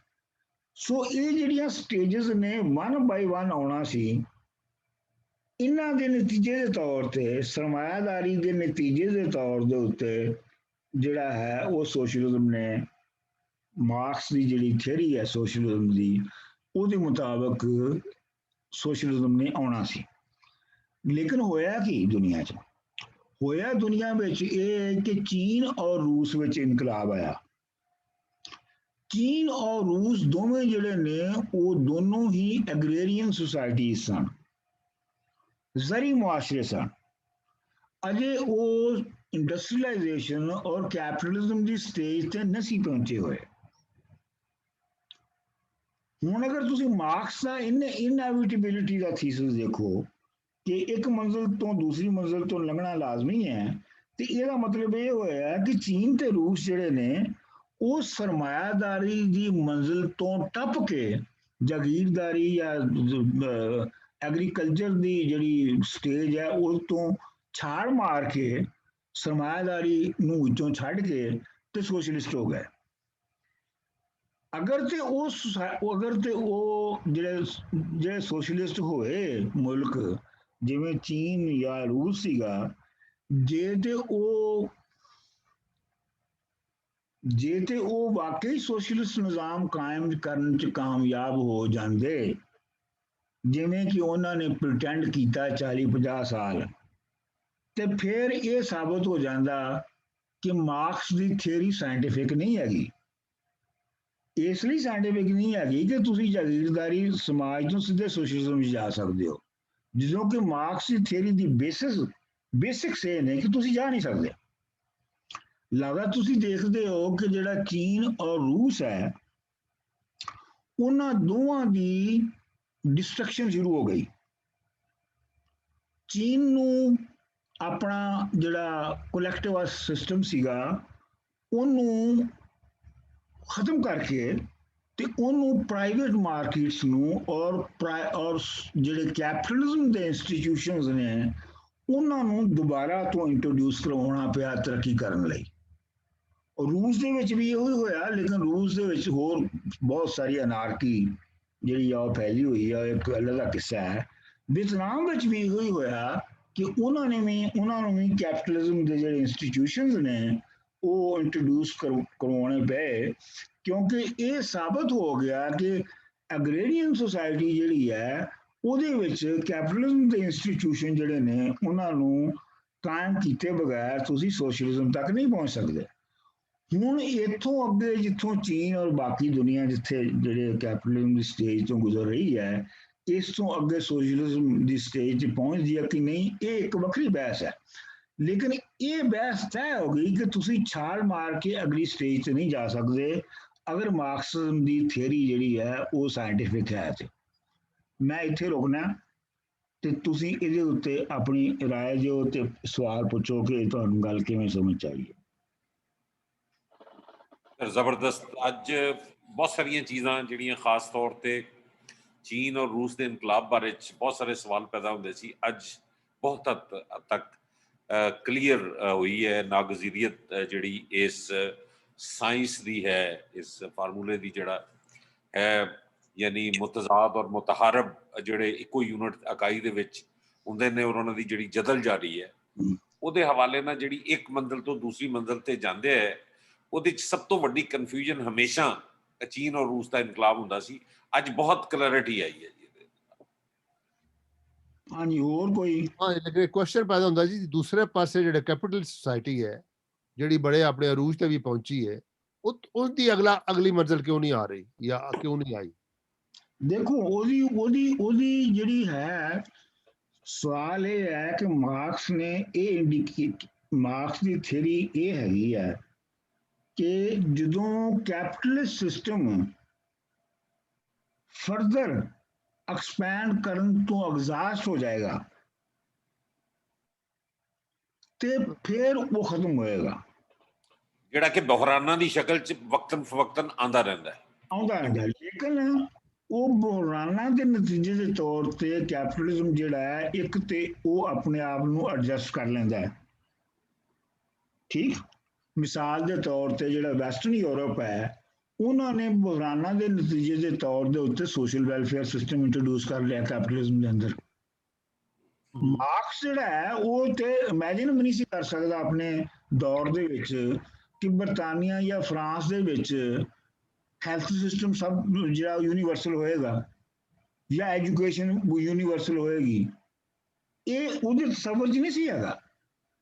ਉਹਦੇ ਤਸੱਵੁਰ ਦੇ ਵਿੱਚ ਇਹ ਸੀਗਾ ਕਿ ਇਹ ਸਰਮਾਇਆਦਾਰ ਇਹ ਕਰ ਹੀ ਨਹੀਂ ਸਕਦਾ, ਕਿਉਂਕਿ ਸਰਮਾਇਆਦਾਰ ਜਿਹੜਾ ਹੈ ਉਹ ਬੇਸਿਕਲੀ ਉਹ ਸਿਰਫ ਉਹਦੀ ਨਜ਼ਰ ਮੁਨਾਫੇ 'ਚ ਹੈ। ਠੀਕ, ਇਹ ਕਿ ਜੀ ਸਰਮਾਇਆਦਾਰ ਜਿਹੜਾ ਹੈ ਉਹ ਆਪਣੇ ਮੁਨਾਫੇ ਨੂੰ ਕਾਇਮ ਰੱਖਣ ਲਈ ਵੀ ਸੋਸ਼ਲ ਵੈਲਫੇਅਰ ਸਿਸਟਮ ਲਿਆ ਸਕਦਾ ਹੈ। ਐਡਜਸਟਮੈਂਟ ਕਰ ਲੈ। ਕਹਿਣ ਦਾ ਮੇਰਾ ਮਤਲਬ ਹੈ ਕਿ ਦੋ ਗੱਲਾਂ ਹੋਈਆਂ। ਇੱਕ ਤੇ ਜਿਹੜਾ ਕੈਪੀਟਲਿਜ਼ਮ ਹੈ ਉਹਨੇ ਆਪਣੇ ਆਪ ਨੂੰ ਰਿਫਾਰਮ ਕੀਤਾ ਮੁਖਤਲਿਫ ਸਟੇਜਸ ਦੇ ਉੱਤੇ। ਠੀਕ, ਦੂਜਾ ਇਹ ਹੋਇਆ ਕਿ ਕੈਪੀਟਲਿਜ਼ਮ ਦੀ ਜਿਹੜੇ ਸਟਰਕਚਰ ਹੈ ਕੈਪੀਟਲਿਜ਼ਮ ਦੇ ਅੰਦਰ ਜਿਹੜੇ ਮੈਥਡਸ ਆਫ ਪ੍ਰੋਡਕਸ਼ਨ ਨੇ, ਮੀਨਸ ਆਫ ਪ੍ਰੋਡਕਸ਼ਨ ਨੇ, ਉਹ ਵੀ ਰਿਨਿਊ ਹੁੰਦੇ ਗਏ।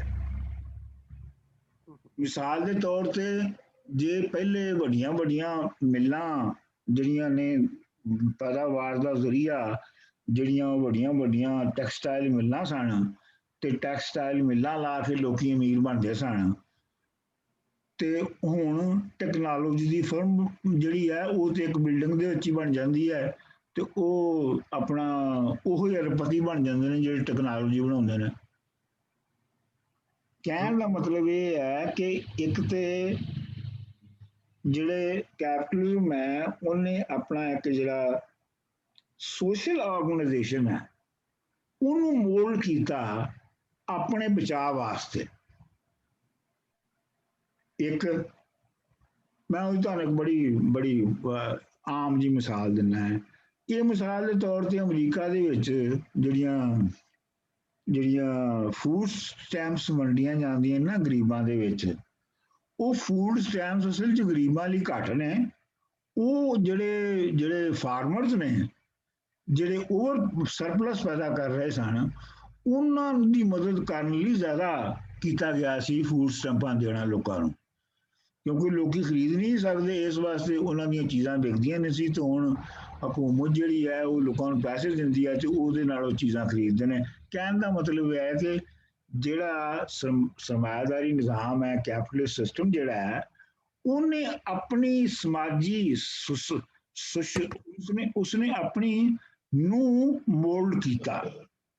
ਔਰ ਇੱਕ ਦੂਜਾ ਉਹਦੇ ਅੰਦਰ ਖੁਦ ਸਰਮਾਇਆਦਾਰੀ ਨਿਜ਼ਾਮ ਦੇ ਅੰਦਰ ਜਿਹੜੇ ਇੰਸਟਰੂਮੈਂਟਸ ਆਫ ਪ੍ਰੋਡਕਸ਼ਨ ਸਨ, ਮੀਨਸ ਆਫ ਪ੍ਰੋਡਕਸ਼ਨ ਸਨ ਜਿਨ੍ਹਾਂ ਨੂੰ ਅਸੀਂ ਕਹਿੰਦੇ ਹਾਂ, ਉਹ ਵੀ ਬਦਲਦੇ ਗਏ।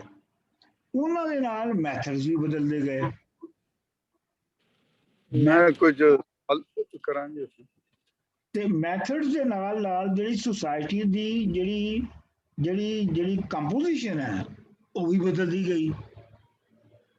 ਯਾਨੀ ਤੁਸੀਂ ਦੇਖੋ ਨਾ, ਤੇ ਮੈਂ ਤੁਹਾਨੂੰ ਉਹਦੀ ਸੁਸਾਇਟੀ ਦੀ ਕੰਪੋਜੀਸ਼ਨ ਜਿਹੜੀ ਦੱਸਣਾ ਮਿਸਾਲ ਦੇ ਤੌਰ ਤੇ ਹੀਰ ਰਾਂਝੇ ਦੀ ਕਹਾਣੀ ਹੈ। ਹੀਰ ਰਾਂਝੇ ਦੀ ਕਹਾਣੀ ਜਿਹੜੀ ਹੈ ਉਹ ਇੱਕ ਜਾਗੀਰਦਾਰੀ ਸਮਾਜ ਦੀ ਕਹਾਣੀ ਹੈ, ਇਹ ਸਮਝ ਲਓ, ਜਾਂ ਹਾਰਡ ਬਰੀਡਰ ਦੀ ਕਹਾਣੀ ਹੈ। ਠੀਕ ਹੈ। ਹੀਰ ਰਾਂਝੇ ਦਾ ਮਸਲਾ ਕੀ ਹੈ?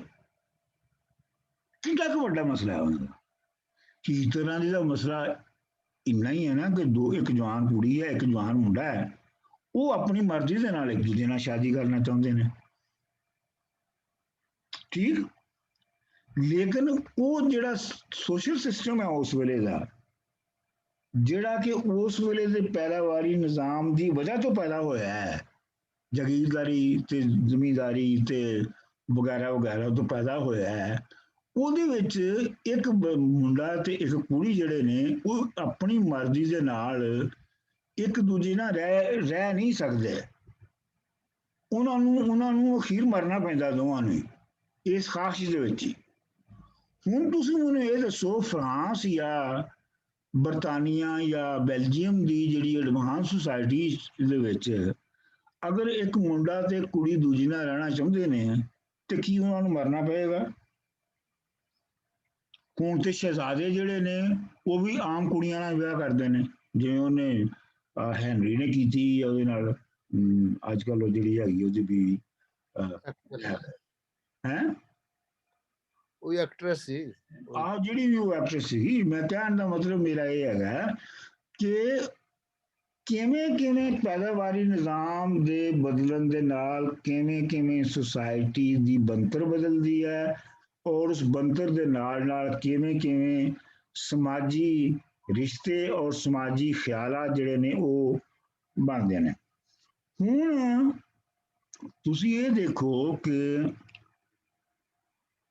ਜਿੱਥੇ ਅਜੇ ਤੱਕ ਜ਼ਮੀਂਦਾਰੀ ਜਾਂ ਜਿਹੜੀ ਐਗਰੀਕਲਚਰਲ ਸਿਸਟਮ ਦੀ ਅਜੇ ਤੱਕ ਬਾਕੀਆਤ ਹੈ ਨੇ, ਜਿਵੇਂ ਮਿਸਾਲ ਦੇ ਤੌਰ ਤੇ ਪਾਕਿਸਤਾਨ ਹੈ, ਜਿਵੇਂ ਮਿਸਾਲ ਦੇ ਤੌਰ ਤੇ ਇੰਡੀਆ ਹੈ, ਕਿ ਉਹਦੀ ਅਸੀਂ ਅਲੱਗ ਬਹਿਸ ਕਰਾਂਗੇ ਕਿ ਉੱਥੇ ਕੀ ਹੋ ਰਿਹਾ ਹੈ, ਕਿ ਜਿੱਥੇ ਅਜੇ ਐਗਰੀਕਲਚਰ ਸਿਸਟਮ ਤੋਂ ਪੂਰੀ ਤਰ੍ਹਾਂ ਨਿਕਲੇ ਨਹੀਂ ਹੈ, ਅਜੇ ਪੂਰੀ ਤਰ੍ਹਾਂ ਇੰਡਸਟਰੀਲਾਈਜ਼ ਨਹੀਂ ਹੋਏ, ਲੇਕਿਨ ਪੁਰਾਣੀ ਤਰ੍ਹਾਂ ਦਾ ਐਗਰੀਕਲਚਰ ਜਿਹੜਾ ਹੈ ਉਹ ਵੀ ਮੁੱਕ ਗਿਆ ਮੈਨੂਅਲ ਵਾਲਾ, ਤੇ ਮਸ਼ੀਨੀ ਐਗਰੀਕਲਚਰ ਆ ਗਿਆ ਹੈ।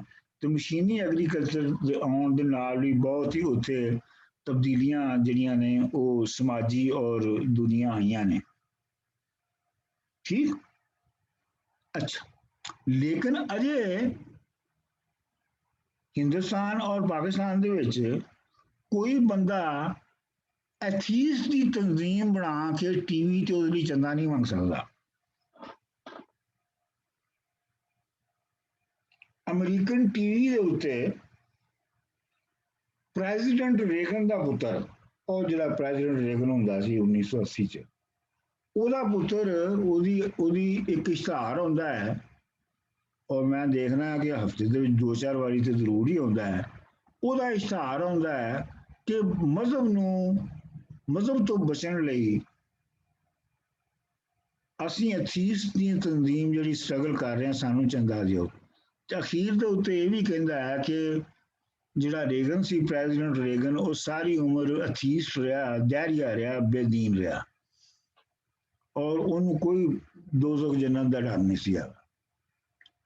ਹੁਣ ਇਹ ਜਿਹੜੀ ਆਜ਼ਾਦੀ ਹੈ ਤੁਹਾਡੀ ਮਜ਼ਹਬ ਤੋਂ, ਆਜ਼ਾਦੀ ਕਹਿ ਲਓ ਜਾਂ ਦੂਰੀ ਕਹਿ ਲਓ ਜਾਂ ਜੋ ਮਰਜ਼ੀ ਕਹਿ ਲਓ, ਇਹ ਹੁਣ ਇੱਕ ਇੰਡਸਟਰੀਅਲੀ ਡਿਵੈਲਪਡ ਸੁਸਾਇਟੀ ਦੇ ਵਿੱਚ ਹੋ ਸਕਦੀ ਹੈ, ਜਿਵੇਂ ਅਮਰੀਕਾ ਦੀ ਹੈ ਜਾਂ ਜਿਵੇਂ ਯੂਰਪ ਦੀ ਹੈ।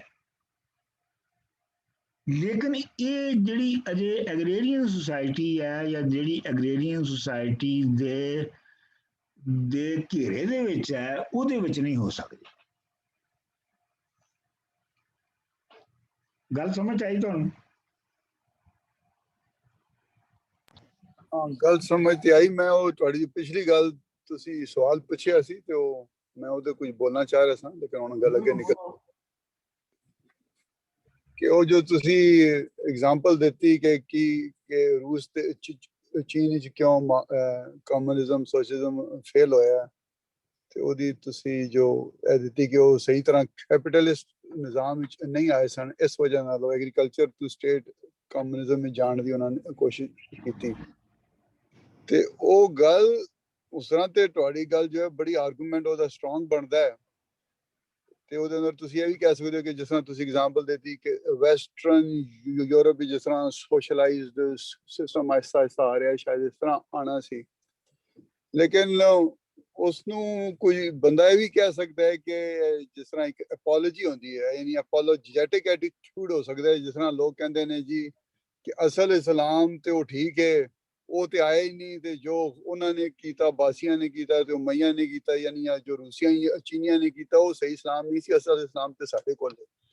ਤੇ ਇਹ ਜੋ ਪਿਓਰਿਸਟ ਮਾਰਕਸਿਸਟ ਹੋਣਗੇ ਤੁਹਾਡੇ ਜੇ, ਮੇਰਾ ਉਹ ਯਾਨੀ ਇਹ ਤੇ ਨਹੀਂ ਕਹਿ ਰਹੇ ਕਿ ਜੀ ਇਹ ਜੋ ਰੂਸ ਤੇ ਚੀਨ ਦਾ ਫੇਲ ਹੋਣਾ ਜੋ ਹੈ ਇਸ ਨੂੰ ਮਾਰਕਸਿਜ਼ਮ ਦਾ ਫੇਲਿਅਰ ਨਾ ਕਿਹਾ ਜਾਏ, ਕਿਉਂਕਿ ਅਸਲ ਵਿੱਚ ਮਾਰਕਸਿਜ਼ਮ ਤੇ ਆਇਆ ਹੀ ਨਹੀਂ ਸਹੀ ਤਰੀਕੇ ਨਾਲ।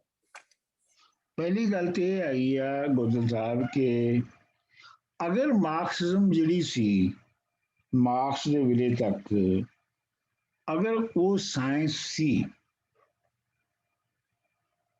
ਚਲੋ ਇੱਕ ਮਿੰਟ ਲਈ ਕੰਸੀਡ ਕਰ ਦਿਓ ਕਿ ਉਹ ਸਾਇੰਟਿਫਿਕ ਥਿਊਰੀ ਸੀਗੀ, ਠੀਕ, ਤੇ ਉਸ ਸਾਇੰਟਿਫਿਕ ਥਿਊਰੀ ਨੇ ਹਰ ਸਾਇੰਸ ਦੀ ਤਰ੍ਹਾਂ ਉਹਨੇ ਮਾਰਕਸ ਦੇ ਮਰਨ ਤੋਂ ਬਾਅਦ ਇਵਾਲਵ ਵੀ ਤਾਂ ਹੋਣਾ ਸੀ ਨਾ।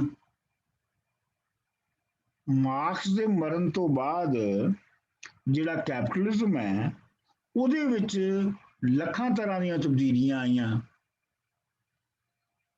ਠੀਕ ਹੈ।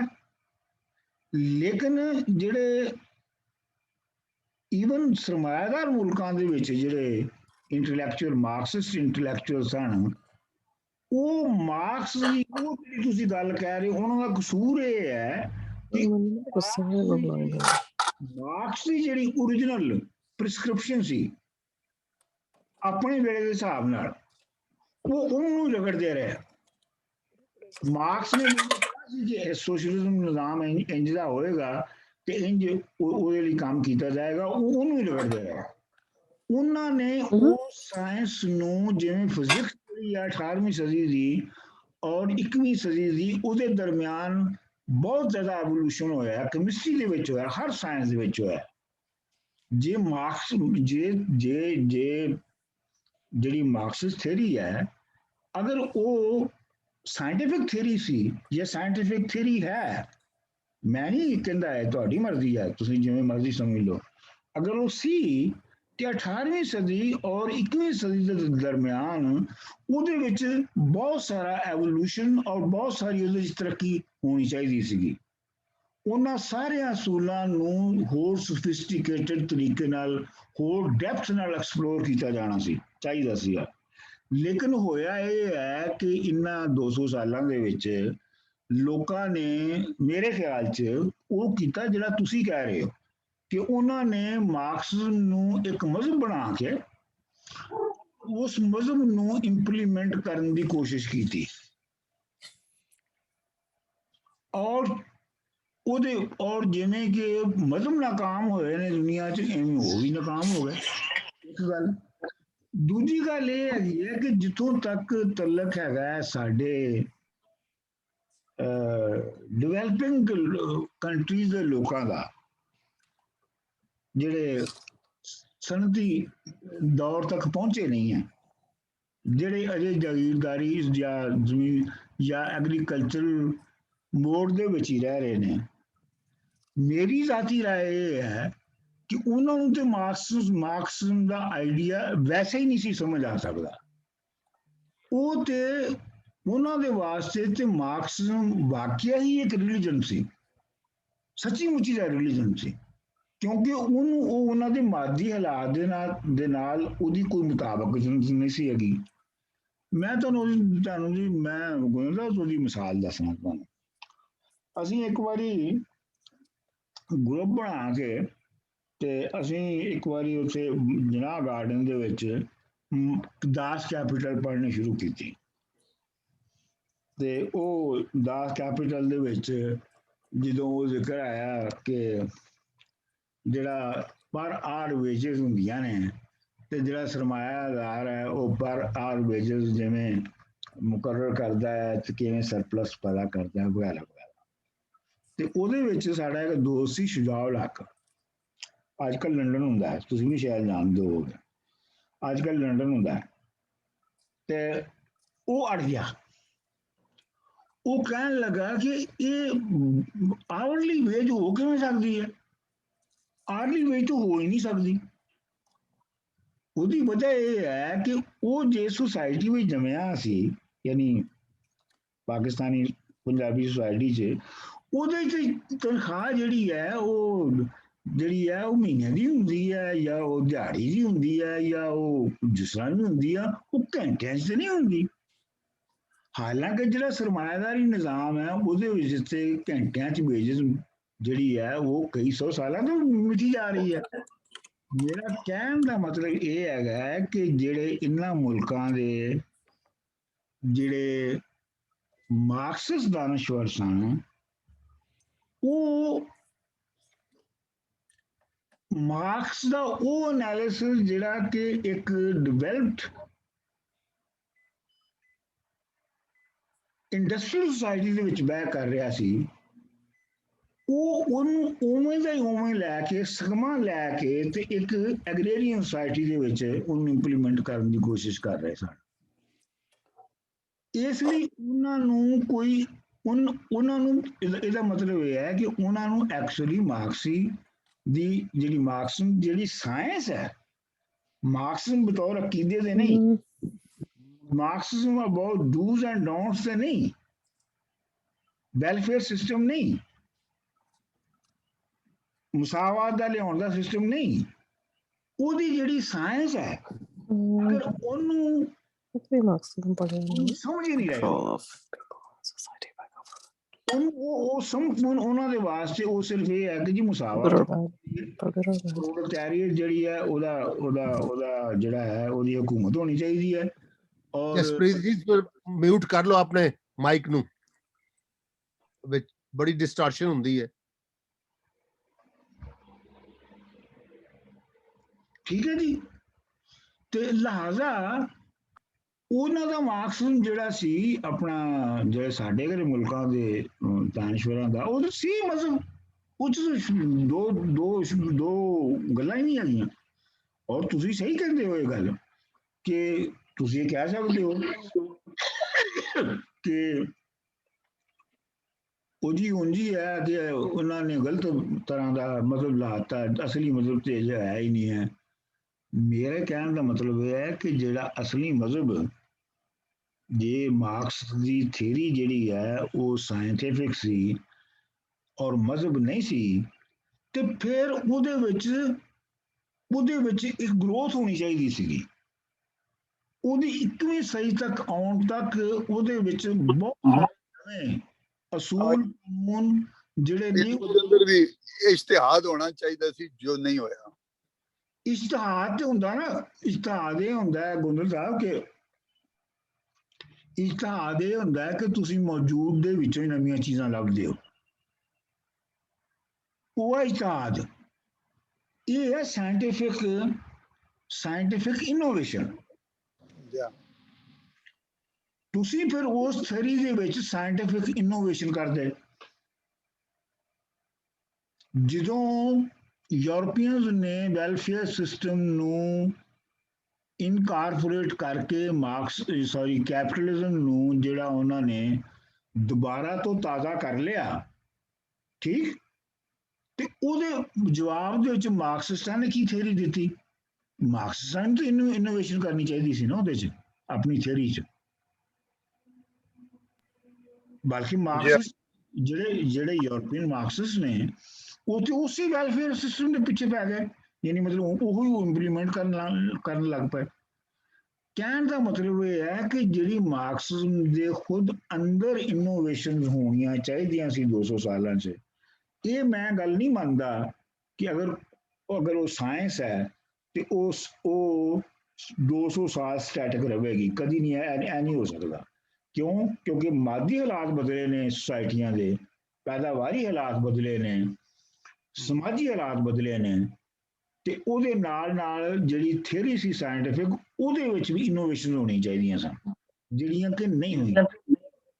ਇਸ ਲਈ ਜੋ ਇੱਕ ਲਿਹਾਜ਼ ਨਾਲ ਮਾਰਕਸ ਦੀ ਥਿਊਰੀ ਉਸ ਹੱਦ ਤੱਕ ਬੇਸਿਕ ਥਿਊਰੀ ਜਿਹੜੀ ਹੈ ਉਹਨੂੰ ਤੁਸੀਂ ਕਹਿ ਸਕਦੇ ਹੋ ਕਿ ਸਾਇੰਟੀਫਿਕ ਹੈ, ਜਿਵੇਂ ਨਿਊਟਨ ਦੀ ਥਿਊਰੀ ਸਾਇੰਟੀਫਿਕ ਹੈ। ਲੇਕਿਨ ਤੁਸੀਂ ਇਹ ਕਹੋ ਕਿ ਉਹ ਅੱਜ ਦੀ ਸੁਸਾਇਟੀ ਨੂੰ ਵੀ ਐਕਸਪਲੇਨ ਕਰ ਸਕਦੀ ਹੈ, ਜੋ ਅੱਜ ਇਸ ਵੇਲੇ ਸੁਸਾਇਟੀ ਹੈਗੀ ਹੈ, ਕੰਪਲੈਕਸ ਹੋ ਗਈ ਹੈ, ਉਹਨੂੰ ਐਕਸਪਲੇਨ ਨਹੀਂ ਕਰ ਸਕਦੀ। ਉਹਨੂੰ ਕਰਨ ਦੀ ਐਕਸਪਲੇਨ ਕੋਸ਼ਿਸ਼ ਕਰੋਗੇ ਪੁਰਾਣੀ ਮਾਰਕਸਿਜ਼ਮ ਦੇ ਨਾਲ, ਤੇ ਉਹ ਉਂਝ ਹੀ ਹੋਏਗਾ ਜਿਵੇਂ ਤੁਸੀਂ ਮਜ਼ਹਬ ਨਾਲ ਐਕਸਪਲੇਨ ਕਰਦੇ ਹੋ। ਮਜ਼ਹਬ ਨਹੀਂ, ਉਹ ਠੀਕ, ਉਹ ਮੈਂ ਉਹ ਸਮਝ ਗਿਆ। ਯਾਨੀ ਤੁਹਾਡਾ ਮਤਲਬ ਹੈ ਕਿ ਜੋ ਉਸਨੇ ਮੈਥਡ ਜੋ ਦੱਸਿਆ ਉਹ ਇੱਕ ਸਾਇੰਸ ਦੇ ਹਿਸਾਬ ਨਾਲ ਤੁਸੀਂ ਦੇਖ ਸਕਦੇ ਹੋ, ਤੇ ਉਹਦੀ ਜੋ ਇੰਪਲੀਮੈਂਟੇਸ਼ਨ ਜਾਂ ਇੰਟਰਪ੍ਰੀਟੇਸ਼ਨ ਆਪਣੇ ਜ਼ਮਾਨੇ ਦੇ ਹਿਸਾਬ ਨਾਲ ਜੋ ਕੀਤੀ, ਉਹ ਜੋ ਹੈ that can change and that should have changed। ਦੇਖੋ ਨਾ, ਅਗਰ ਤੁਸੀਂ ਇਹ ਆਪਣੇ ਇਮੇਜਿਨੇਸ਼ਨ 'ਚ ਲਿਆਓ ਕਿ ਅਗਰ 21ਵੀਂ ਸਦੀ ਦਾ ਜਿਹੜਾ ਸਾਇੰਸਦਾਨ ਹੈ ਉਹ ਉਹੀ ਸਾਇੰਸ ਯੂਜ਼ ਕਰ ਰਿਹਾ ਹੋਵੇ, ਉਸ ਤਰ੍ਹਾਂ ਦੀ ਸਾਇੰਸ ਯੂਜ਼ ਕਰ ਰਿਹਾ ਹੋਵੇ ਜਿਹੜੀ 16ਵੀਂ ਸਦੀ 'ਚ ਸੀ, ਤੇ ਤੁਹਾਨੂੰ ਕਿਵੇਂ ਦਾ ਨਕਸ਼ਾ ਨਜ਼ਰ ਆਏਗਾ? ਨਕਸ਼ਾ ਹੋਰ ਹੋਏਗਾ ਨਾ।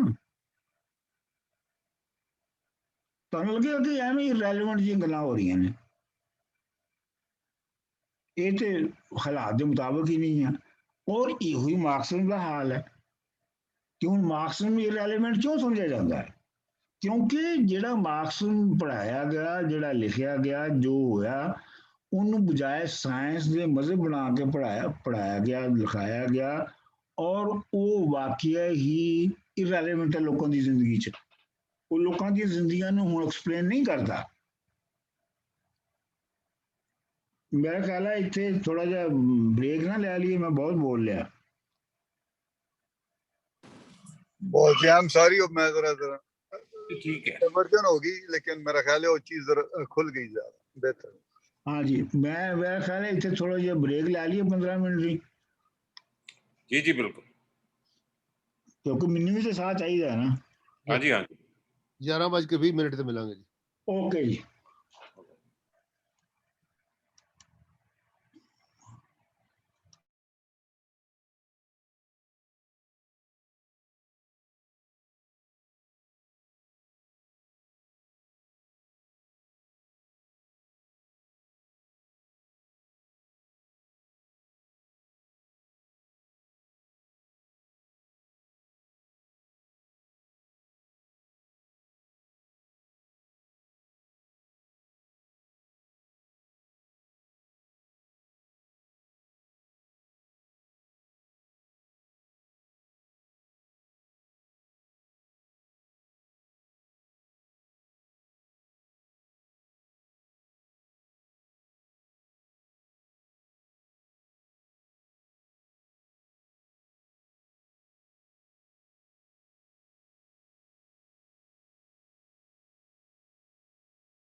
हाँ जी, ਇਹਨੂੰ ਮੁੱਢਲੇ ਤੌਰ ਦੇ ਉੱਤੇ ਸਮਝਣ ਦੀ ਲੋੜ ਹੈਗੀ ਆ ਕਿ ਮਾਰਕਸਮ ਦੇ ਵਿੱਚ ਜਿਹੜਾ ਗਵਰਨਮੈਂਟ ਦਾ ਜਾਂ ਜਿਹੜਾ ਕਬਜ਼ਾ ਹੈ ਹਰ ਸ਼ਹਿਰ ਦੇ ਉੱਤੇ, ਉਹਦਾ ਮਤਲਬ ਕੀ ਹੈ।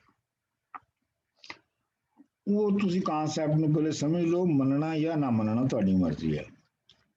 ਕਾਨਸੈਪਟ ਇਹ ਹੈਗਾ ਕਿ ਮਾਰਕਸ ਦਾ ਇਹ ਕਹਿਣਾ ਹੈ ਕਿ ਜਿਹੜੇ ਜਿਨ੍ਹਾਂ ਦੇ ਕੋਲ ਮੀਨਸ ਆਫ ਪ੍ਰੋਡਕਸ਼ਨ ਹੁੰਦੇ ਨੇ, ਮੀਨਸ ਆਫ ਪ੍ਰੋਡਕਸ਼ਨ ਦਾ ਮਤਲਬ ਹੈ ਪੈਦਾਵਾਰੀ ਜ਼ਰੀਏ, ਜਿਵੇਂ ਜਾਗੀਰਦਾਰ ਹੈ ਤੇ ਉਹਦੇ ਕੋਲ ਜ਼ਮੀਨ ਹੈਗੀ ਹੈ, ਜਾਂ ਜਿਵੇਂ ਸਰਮਾਇਆਦਾਰ ਹੈਗਾ ਤੇ ਉਹਦੇ ਕੋਲ ਕਾਰਖਾਨਾ ਹੈਗਾ।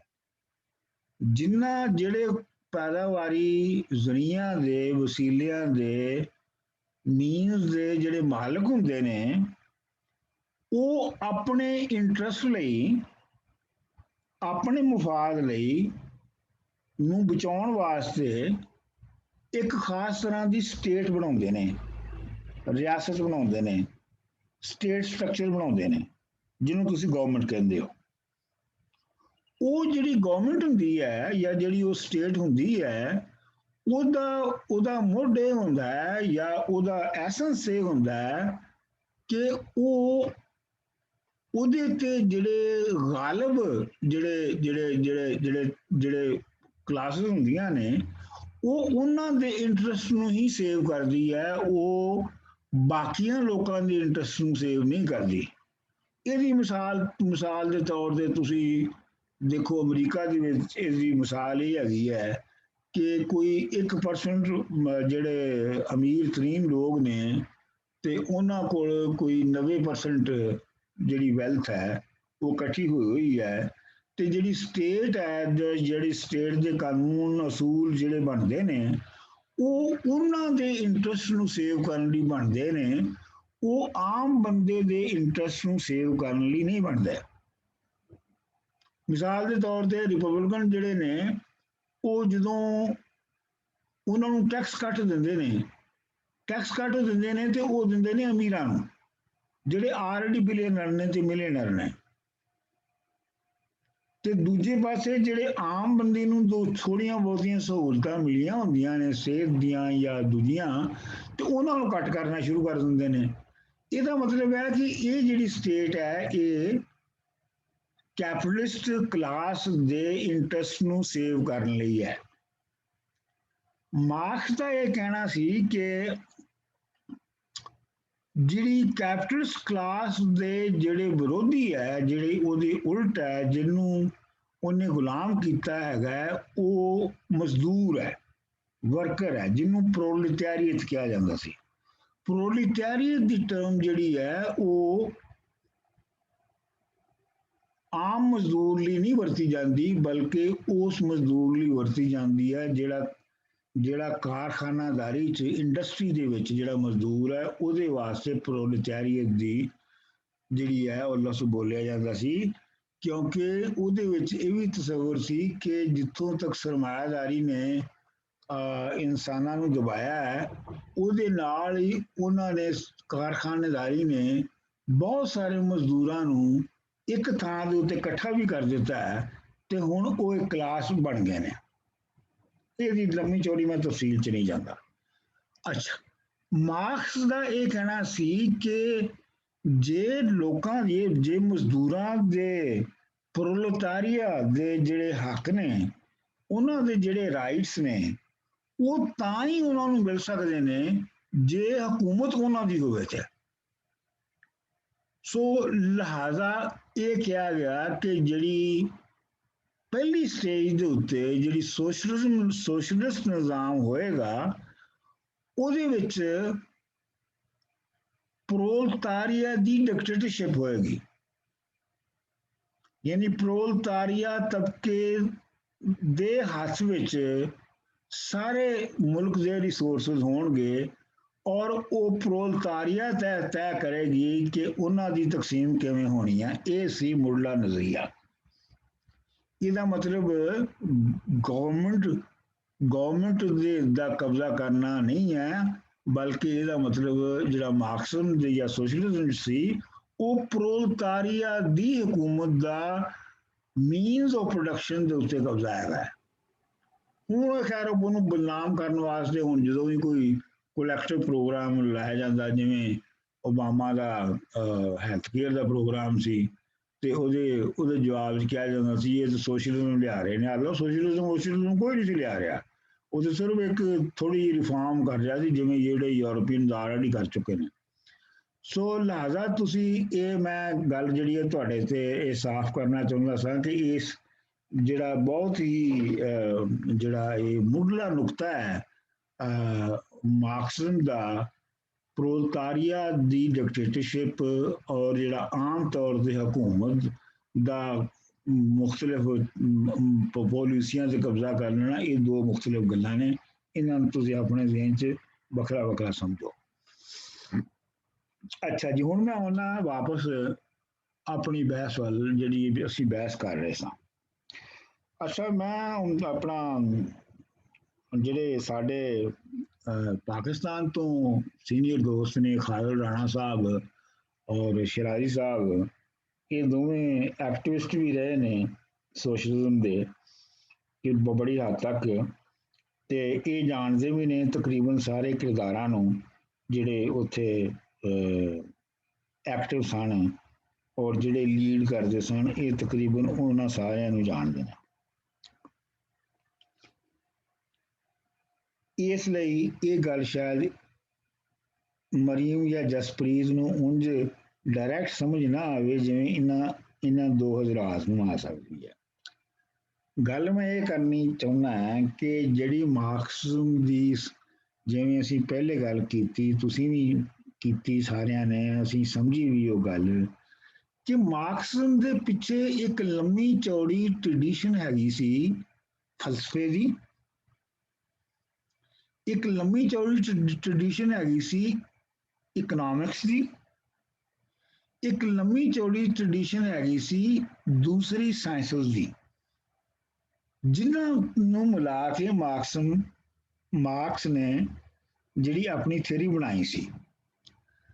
ਅੱਛਾ, ਮਾਰਕਸ ਨੇ ਜਿਹੜਾ ਦਾਸ ਕੈਪੀਟਲ ਲਿਖਿਆ ਔਰ ਜਿਹੜੀ ਮੁੱਢਲੀ ਥਿਊਰੀ ਜਿਹੜੀ ਹੈ ਉਹ ਉਹਨੇ ਆਪਣੀ ਜ਼ਿੰਦਗੀ ਦੇ ਆਖਰੀ ਸਾਲਾਂ 'ਚ ਬਣਾਈ ਸੀ, ਔਰ ਆਖਰੀ ਸਾਲਾਂ ਦੇ ਵਿੱਚ ਵੀ ਉਹਨੇ ਮਾਯੂਸ ਹੋ ਕੇ ਬਣਾਈ ਸੀ, ਕਿਉਂਕਿ ਉਸ ਤੋਂ ਪਹਿਲੇ ਉਹ ਵੀ ਉਸੇ ਤਰ੍ਹਾਂ ਦਾ ਹੀ ਐਕਟਿਵਿਸਟ ਸੀਗਾ ਜਿਵੇਂ ਅਸੀਂ ਪਾਕਿਸਤਾਨ ਦੇ ਵਿੱਚ ਐਕਟਿਵਿਸਟ ਹਾਂ, ਜਾਂ ਜਿਵੇਂ ਹੁਣ ਬਹੁਤ ਸਾਰੇ ਲੋਕ ਐਕਟਿਵਿਸਟ ਨੇ ਇਹਨਾਂ ਮੁਲਕਾਂ ਦੇ ਵਿੱਚ ਕਿ ਕਦੀ ਇੱਥੇ ਇਨਕਲਾਬ ਲਿਆਉਣ ਦੀ ਕੋਸ਼ਿਸ਼ ਕਰਨੀ, ਕਦੀ ਉੱਥੇ। ਮਾਰਕਸ ਵੀ ਇਹੋ ਕੋਸ਼ਿਸ਼ ਕਰਦਾ ਰਿਹਾ।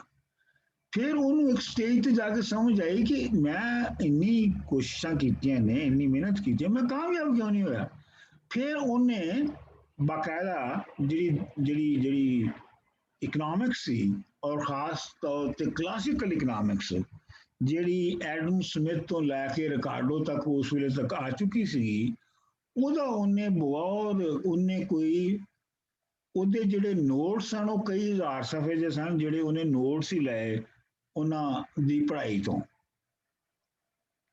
ਫਲਸਫੇ ਦੇ ਵਿੱਚ ਉਹ ਆਲਰੇਡੀ ਜਾਣਦਾ ਸੀਗਾ, ਹੇਗਲ ਦਾ ਉਹ ਆਪਣਾ ਪੈਰੋਕਾਰ ਰਹਿ ਚੁੱਕਿਆ ਸੀਗਾ, ਇਸ ਲਈ ਉਹਨੂੰ ਹੇਗਲ ਤੱਕ ਦਾ ਜਿਹੜਾ ਫਲਸਫੇ ਦਾ ਸੀਗਾ ਉਹ ਪਤਾ ਸੀਗਾ। ਹੁਣ ਮਾਰਕਸ ਜਦੋਂ ਆਈਡੀਓਲੋਜੀਕਲ ਬਹਿਸ ਕਰਦਾ ਹੈ ਔਰ ਜਦੋਂ ਆਪਣੀ ਉਹ ਥਿਓਰੈਟੀਕਲ ਪ੍ਰੈਮਿਸਿਸ ਨੂੰ ਤੁਹਾਡੇ ਤੱਕ ਪਹੁੰਚਾਉਂਦਾ ਹੈ, ਤੇ ਉਹ ਇਹ ਸਮਝਦਾ ਹੈ ਕਿ ਉਹ ਇਹ ਅਜ਼ਿਊਮ ਕਰਦਾ ਹੈ, ਫਰਜ਼ ਕਰਦਾ ਹੈ ਕਿ ਤੁਹਾਨੂੰ ਪੂਰੀ ਕਲਾਸੀਕਲ ਇਕਨੋਮਿਕਸ ਵੀ ਪਤਾ ਹੈ, ਤੁਹਾਨੂੰ ਪੂਰੀ ਯੂਰਪੀਅਨ ਜਿਹੜੀ ਫਿਲੋਸੋਫੀਕਲ ਡਿਵੈਲਪਮੈਂਟਸ ਨੇ ਹੇਗਲ ਤੱਕ ਔਰ ਹੇਗਲ ਤੋਂ ਬਾਅਦ ਦੀਆਂ ਉਹ ਵੀ ਪਤਾ ਨੇ, ਔਰ ਤੁਹਾਨੂੰ ਤਾਰੀਖ ਜਿਹੜੀ ਹੈ ਪੂਰੀ ਯੂਰਪ ਦੀ ਘੱਟੋ ਘੱਟ ਉਹਦਾ ਵੀ ਸਾਰਾ ਪਤਾ ਹੈ। ਤੇ ਉਹਨਾਂ ਨੂੰ ਉਹ ਅਸਿਊਮ ਕਰਕੇ ਤੇ ਆਪਣੀ ਥਿਊਰੀ ਔਰ ਆਪਣੀ ਜਿਹੜੀ ਡਿਬੇਟ ਹੈ ਉਹਨੂੰ ਉਹ ਕਰਦਾ ਹੈ।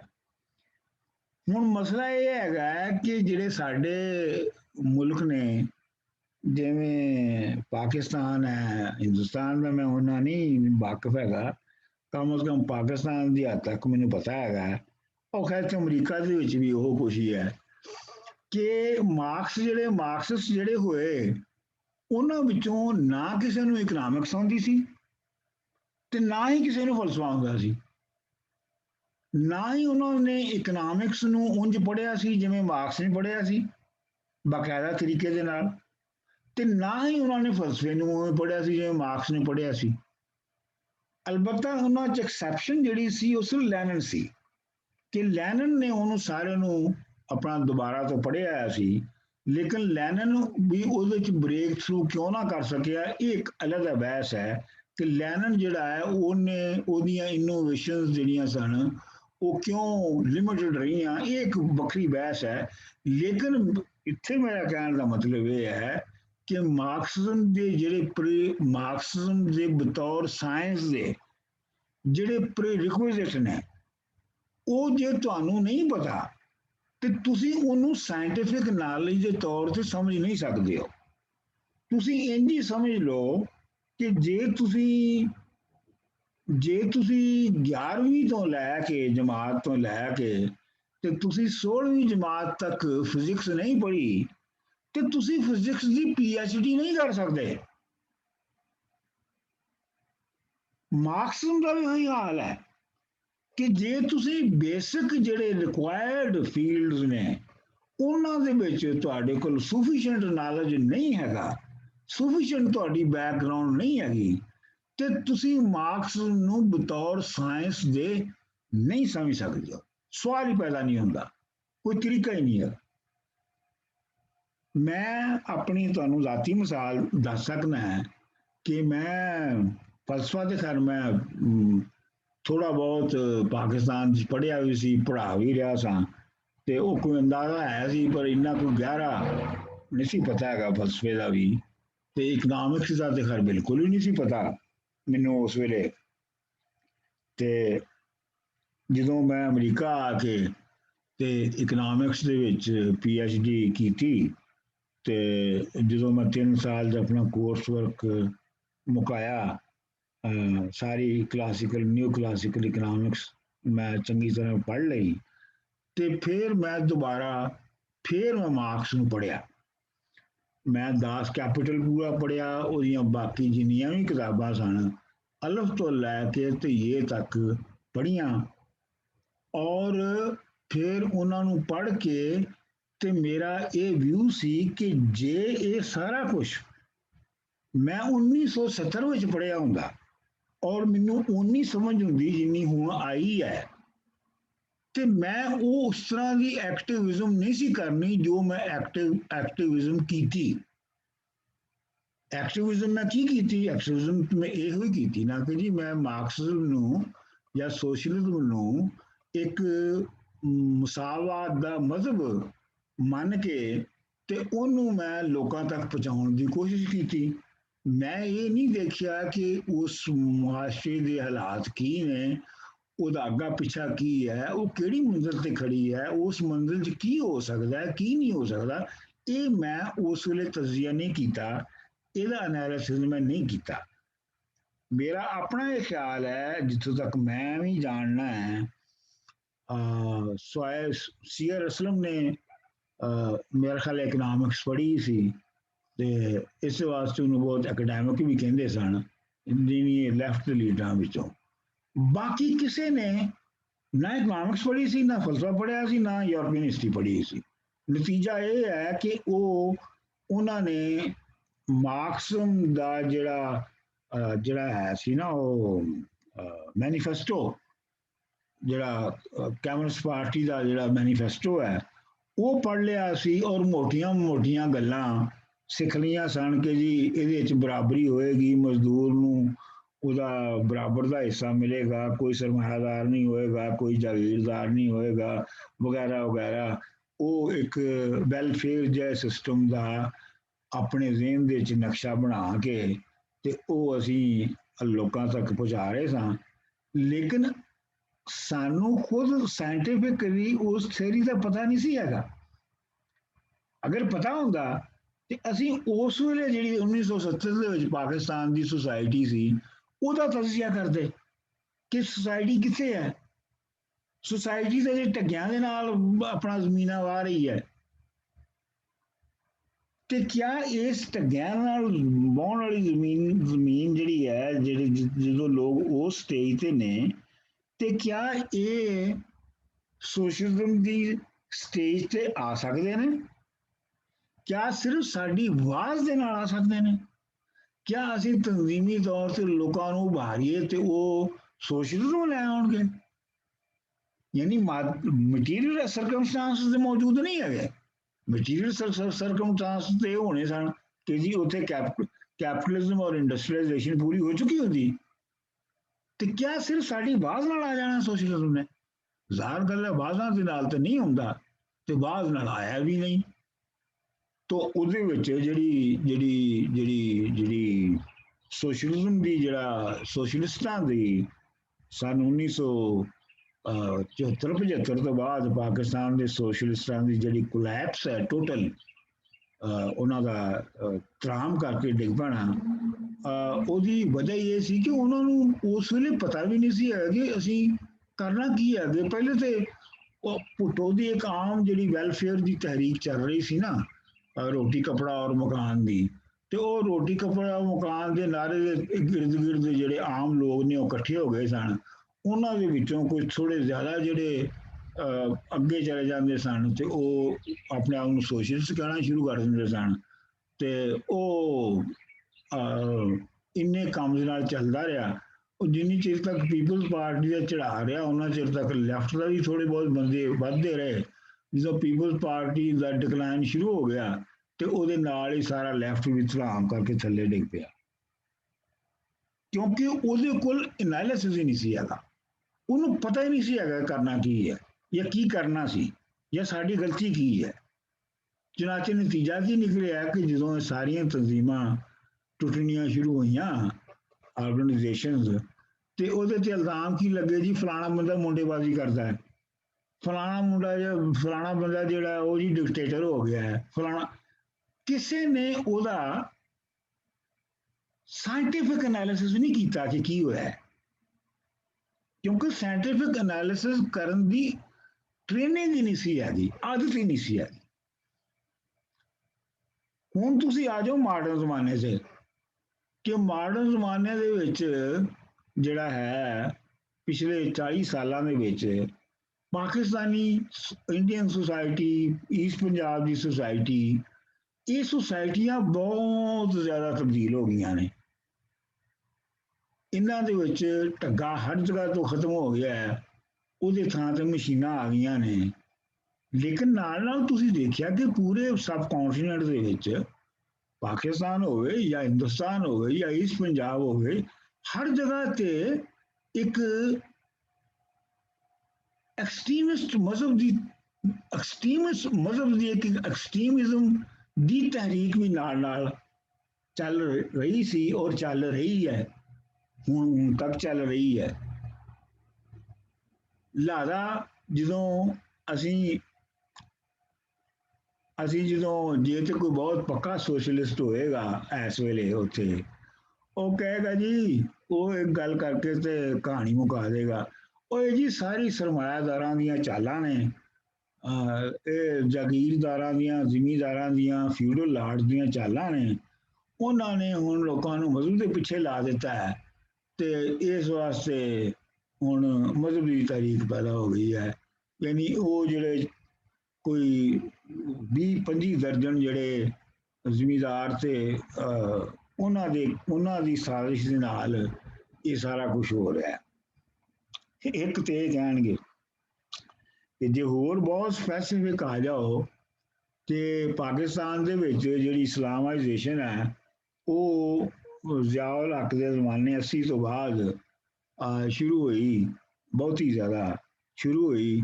ਤੇ ਉਹ ਹਰ ਜਿਹੜਾ ਸੋਸ਼ਲਿਸਟ ਹੈ ਪਾਕਿਸਤਾਨ ਦਾ, ਉਹ ਉਹਨੂੰ ਪੁੱਛ ਲਓ, ਉਹ ਕਹੇਗਾ ਜੀ ਇਹ ਸਾਰੀ ਕੀਤਾ ਕਰਾਇਆ ਅਮਰੀਕੀਆਂ ਦਾ, ਜ਼ਿਆਉਲ ਹੱਕ ਦਾ, ਅਫਗਾਨ ਵਾਰ ਦਾ, ਇਹ ਸਾਰਾ ਕੁਝ ਇਹਨਾਂ ਦਾ। ਇਹਨਾਂ ਚੀਜ਼ਾਂ ਨੇ ਇੱਥੇ ਐਕਸਟ੍ਰੀਮਿਜ਼ਮ ਪੈਦਾ ਕੀਤੀ। ਹੁਣ ਅੱਲਾ ਦੇ ਬੰਦਿਓ, ਪਹਿਲੇ ਤੁਸੀਂ ਇਹ ਸੋਚੋ ਕਿ ਹਿੰਦੁਸਤਾਨ ਦੇ ਵਿੱਚ ਤੇ ਜ਼ਿਆਉਲ ਹੱਕ ਵੀ ਨਹੀਂ ਆਇਆ, ਜਮਹੂਰੀਅਤ ਰਹੀ ਹੈ ਉੱਥੇ। ਹਿੰਦੁਸਤਾਨ ਦੇ ਵਿੱਚ ਅਫਗਾਨ ਜੰਗ ਦੀ ਵੀ ਇਨਵੋਲਵਮੈਂਟ ਕੋਈ ਨਹੀਂ ਹੋਈ। ਹਿੰਦੁਸਤਾਨ ਦੇ ਵਿੱਚ ਅਮਰੀਕੀਆਂ ਨੇ ਵੀ ਮਜ਼ਹਬੀ ਸੱਥਾਂ ਨੂੰ ਅੱਗੇ ਵਧਾਉਣ ਲਈ ਕੋਈ ਖਾਸ ਕੋਈ ਪੈਸਾ ਸ਼ੈਸਾ ਨਹੀਂ ਲਾਇਆ। ਤੇ ਫਿਰ ਹਿੰਦੁਸਤਾਨ ਦੇ ਵਿੱਚ ਮਜ਼ਹਬੀ ਐਕਸਟ੍ਰੀਮਿਜ਼ਮ ਜਿਹੜੀ ਹੈ ਬੀਜੇਪੀ ਦੀ ਔਰ ਰਾਸ਼ਟਰ ਸੇਵਕ ਸਿੰਘ ਦੀ ਕਿੱਥੋਂ ਆ ਗਈ? ਈਸਟ ਪੰਜਾਬ ਦੇ ਵਿੱਚ ਖਾਲਿਸਤਾਨ ਦੀ ਮੂਵਮੈਂਟ ਕਿੱਥੋਂ ਆ ਗਈ? ਜੇ ਉਹ ਮਾਰਕਸਿਸਟ ਹੁੰਦੇ, ਜੇ ਮਾਰਕਸਿਸਟ ਨਜ਼ਰੀਆ ਕਾਰ ਹੋਵੇ, ਮਾਰਕਸੀ ਤਰੀਕੇ ਦੇ ਨਾਲ ਐਨਾਲਿਸਿਸ ਕਰੇ, ਤੇ ਉਹਨੂੰ ਪਹਿਲੇ ਇਹ ਮੰਨਣਾ ਚਾਹੀਦਾ ਹੈ ਕਿ ਹਰ ਚੀਜ਼ ਦੀ ਬਦਲਣ ਦੀ ਵਜ੍ਹਾ ਉਹਦੇ ਆਪਣੇ ਅੰਦਰ ਹੁੰਦੀ ਹੈ। ਕੰਟਰਾਡਿਕਸ਼ਨ, ਜਿਵੇਂ ਅਸੀਂ ਕਿਹਾ ਸੀ ਪਹਿਲੇ ਵੀ ਸ਼ੁਰੂ ਤੋਂ ਕਹਿ ਰਹੇ ਹਾਂ ਕਿ ਕੰਟਰਾਡਿਕਸ਼ਨ ਜਿਹੜੀ ਹੈ ਉਹ ਚੀਜ਼ ਦੇ ਅੰਦਰ ਹੁੰਦੀ ਹੈ, ਉਹ ਟਕਰਾਉਂਦੀ ਹੈ ਤੇ ਉਹਦੇ ਨਤੀਜੇ ਤੇ ਉਹ ਚੀਜ਼ ਬਦਲਦੀ ਹੈ। ਇਹੋ ਸੁਸਾਇਟੀ ਦਾ ਹੈ ਕਿ ਸੁਸਾਇਟੀ ਦੇ ਅੰਦਰ ਕੀ ਕੰਟਰਾਡਿਕਸ਼ਨ ਨੇ ਆਪਣੇ ਵਜੂਦ ਦੇ ਵਿੱਚ, ਜਿਨ੍ਹਾਂ ਦੀ ਵਜ੍ਹਾ ਤੋਂ ਇਹ ਤਬਦੀਲੀਆਂ ਆ ਰਹੀਆਂ ਨੇ। ਹਾਂ, ਅਲਬੱਤਾ ਇਹ ਜ਼ਰੂਰ ਹੈ ਕਿ ਜਦੋਂ ਸੁਸਾਇਟੀ ਦੇ ਆਪਣੇ ਅੰਦਰ ਇੱਕ ਖਾਸ ਤਰ੍ਹਾਂ ਦੀ ਕੰਟਰਾਡਿਕਸ਼ਨ ਦੇ ਨਤੀਜੇ ਦੇ ਤੌਰ ਤੇ ਤਬਦੀਲੀਆਂ ਆ ਰਹੀਆਂ ਹੋਣ, ਤੇ ਅਗਰ ਉਹਨੂੰ ਬਾਹਰਲੀਆਂ ਤਾਕਤਾਂ ਜਾਂ ਬਾਹਰਲੇ ਜਿਨ੍ਹਾਂ ਨੂੰ ਅਸੀਂ ਕਹਿੰਦੇ ਆ ਐਗਜ਼ੋਜਨਸ ਜਿਹੜੇ ਫੈਕਟਰਸ ਨੇ, ਉਹ ਜਿਹੜੇ ਨੇ ਉਹ ਉਹਨਾਂ ਨੂੰ ਅੱਗੇ ਬੜਾਵਾ ਦਿੰਦੇ ਨੇ। ਮਿਸਾਲ ਦੇ ਤੌਰ ਦੇ ਉੱਤੇ ਮੈਂ ਤੁਹਾਨੂੰ ਉਹਦੀ ਮਿਸਾਲ ਦੱਸਣਾ ਕਿ ਜਿਹੜੀ ਆਪਣਾ ਪਾਕਿਸਤਾਨ ਦੇ ਵਿੱਚ ਇਸਲਾਮਾਈਜੇਸ਼ਨ ਦੀ ਜਿਹੜੀ ਮੂਵਮੈਂਟ ਹੈ, ਉਹ ਜ਼ਿਆਉਲ ਹੱਕ ਨੇ ਸੀ ਸ਼ੁਰੂ ਕੀਤੀ, ਉਹ ਤੇ ਭੁੱਟੋ ਦੇ ਜ਼ਮਾਨੇ ਸ਼ੁਰੂ ਹੋ ਚੁੱਕੀ ਸੀ। ਹਾਂ, ਅਲਬੱਤਾ ਜਦੋਂ ਜ਼ਿਆਉਲ ਹੱਕ ਆ ਗਿਆ ਤੇ ਉਹ ਜਿਹੜੀ ਭੁੱਟੋ ਦੇ ਜ਼ਮਾਨੇ ਵਿੱਚ ਜਿਹੜੀ ਕੰਟਰਾਡਿਕਸ਼ਨ ਜਿਹੜੀ ਸਾਹਮਣੇ ਆਉਣੀ ਸ਼ੁਰੂ ਹੋਈ ਸੀ, ਉਹ ਹੋਰ ਵੱਧ ਗਈ ਔਰ ਉਹਨੂੰ ਹੋਰ ਵਧਾਇਆ ਬਤੌਰ ਇੰਸਟੀਟਿਊਸ਼ਨ ਦੇ। ਅਮਰੀਕੀਆਂ ਨੇ ਵੀ ਉਹਦੇ ਚ ਲੋਚ ਤਲਿਆ ਕਿ ਉਹਨਾਂ ਨੇ ਅਫਗਾਨ ਵਾਰ ਲਈ ਉਹਨੂੰ ਯੂਜ਼ ਕੀਤਾ। ਇਸੇ ਤਰ੍ਹਾਂ ਈਸਟ ਪੰਜਾਬ ਦੇ ਵਿੱਚ ਖਾਲਿਸਤਾਨੀ ਮੂਵਮੈਂਟ ਚੱਲੀ। ਇਹ ਠੀਕ ਹੈ ਕਿ ਉਹਦੇ ਉੱਤੇ ਹੋ ਸਕਦਾ ਹੈ ਕਿ ਜ਼ਿਆਉਲ ਹੱਕ ਹੋਣਾ ਨੇ ਉਹਨੂੰ ਹਿੰਦੁਸਤਾਨ ਨੂੰ ਤੰਗ ਕਰਨ ਲਈ ਕੋਈ ਪੈਸੇ ਸ਼ੈਸੇ ਵੀ ਖਾਲਿਸਤਾਨੀਆਂ ਨੂੰ ਦਿੰਦੇ ਹੋਣਗੇ, ਔਰ ਸ਼ਾਇਦ ਦਿੰਦੇ ਵੀ ਸਨ, ਔਰ ਉਹਨਾਂ ਨੂੰ ਟ੍ਰੇਨਿੰਗ ਵੀ ਸ਼ਾਇਦ ਦਿੰਦੇ ਸਨ, ਦਿੰਦੇ ਹੋਣਗੇ। ਲੇਕਿਨ ਜਿਹੜੀ ਤਬਦੀਲੀ ਦੀ ਬੁਨਿਆਦੀ ਵਜ੍ਹਾ ਹੈ ਉਹਨੇ ਇੰਟਰਨਲ ਹੋਣਾ ਹੈ, ਉਹਨੇ ਉਸ ਦੇ ਅੰਦਰ ਹੋਣਾ ਹੈ। ਉਹ ਸ਼ਾਇਦ ਲਿਹਾਜ਼ਾ ਅਗਰ ਉੱਥੇ ਖਾਲਿਸਤਾਨੀ ਤਹਿਰੀਕ ਚੱਲ ਰਹੀ ਹੈ ਈਸਟ ਪੰਜਾਬ ਦੇ ਵਿੱਚ, ਤੇ ਉਹਦੀ ਬੇਸਿਕ ਕਾਜ਼ ਜਿਹੜੀ ਹੈ ਉਹ ਈਸਟ ਪੰਜਾਬ ਦੀ ਆਪਣੀ ਸੁਸਾਇਟੀ, ਆਪਣੇ ਪੈਦਾਵਾਰੀ ਨਿਜ਼ਾਮ ਦੇ ਅੰਦਰ ਹੋਵੇਗੀ। ਜੇ ਪਾਕਿਸਤਾਨੀ ਸੁਸਾਇਟੀ ਦੇ ਵਿੱਚ ਐਕਸਟ੍ਰੀਮਿਜ਼ਮ ਆਈ ਹੈ ਤੇ ਉਹਦੀ ਮੁੱਢਲੀ ਵਜ੍ਹਾ ਸੈਕੰਡਰੀ ਵਜੂਹਾਤ ਹੋ ਸਕਦੀਆਂ ਨੇ ਦੂਜੀਆਂ, ਅਮਰੀਕੀ ਤੇ ਜ਼ਿਆਉਲ ਹੱਕ ਤੇ ਬਾਕੀ। ਉਹਦੀ ਮੁੱਢਲੀ ਵਜ੍ਹਾ ਜਿਹੜੀ ਹੈ ਉਹ ਸੁਸਾਇਟੀ ਦੇ ਪੈਦਾਵਾਰੀ ਨਿਜ਼ਾਮ ਔਰ ਉਸ ਪੈਦਾਵਾਰੀ ਨਿਜ਼ਾਮ ਦੇ ਨਤੀਜੇ ਦੇ ਤੌਰ ਤੇ ਆਉਣ ਵਾਲੀ ਜਿਹੜੀ ਸਮਾਜੀ ਤਬਦੀਲੀਆਂ ਨੇ, ਉਹਨਾਂ ਲਈ ਉਹਨਾਂ ਦੀ ਵਜ੍ਹਾ ਉਹ ਹੋਏਗੀ। ਹੁਣ ਤੁਸੀਂ ਮੈਨੂੰ ਇਹ ਦੱਸੋ ਦੋਸਤੋ ਕਿ ਤੁਸੀਂ ਹੁਣ ਤੱਕ ਕਿਸੇ ਅਖਬਾਰ ਜਾਂ ਕਿਸੇ ਰਸਾਲੇ ਜਾਂ ਕਿਸੇ ਮਜ਼ਮੂਨ ਦੇ ਵਿੱਚ ਪਾਕਿਸਤਾਨ ਜਾਂ ਖਾਲਿਸਤਾਨ ਜਾਂ ਜਿਹੜੀ ਹਿੰਦੁਸਤਾਨ ਦੀ ਜਿਹੜੀ ਹਿੰਦਾਵਤਾ ਦੀ ਜਿਹੜੀ ਫਲਸਫਾ ਹੈ, ਉਹਦਾ ਐਨਾਲਿਸਿਸ ਜਿਹੜਾ ਹੈ ਉਹ ਤੁਸੀਂ ਉਹਦੇ ਜਿਹੜਾ ਪੈਦਾਵਾਰੀ ਨਿਜ਼ਾਮ ਦੇ ਹਿਸਾਬ ਨਾਲ ਹੁੰਦਾ ਕਿਤੇ ਪੜ੍ਹਿਆ ਹੈ?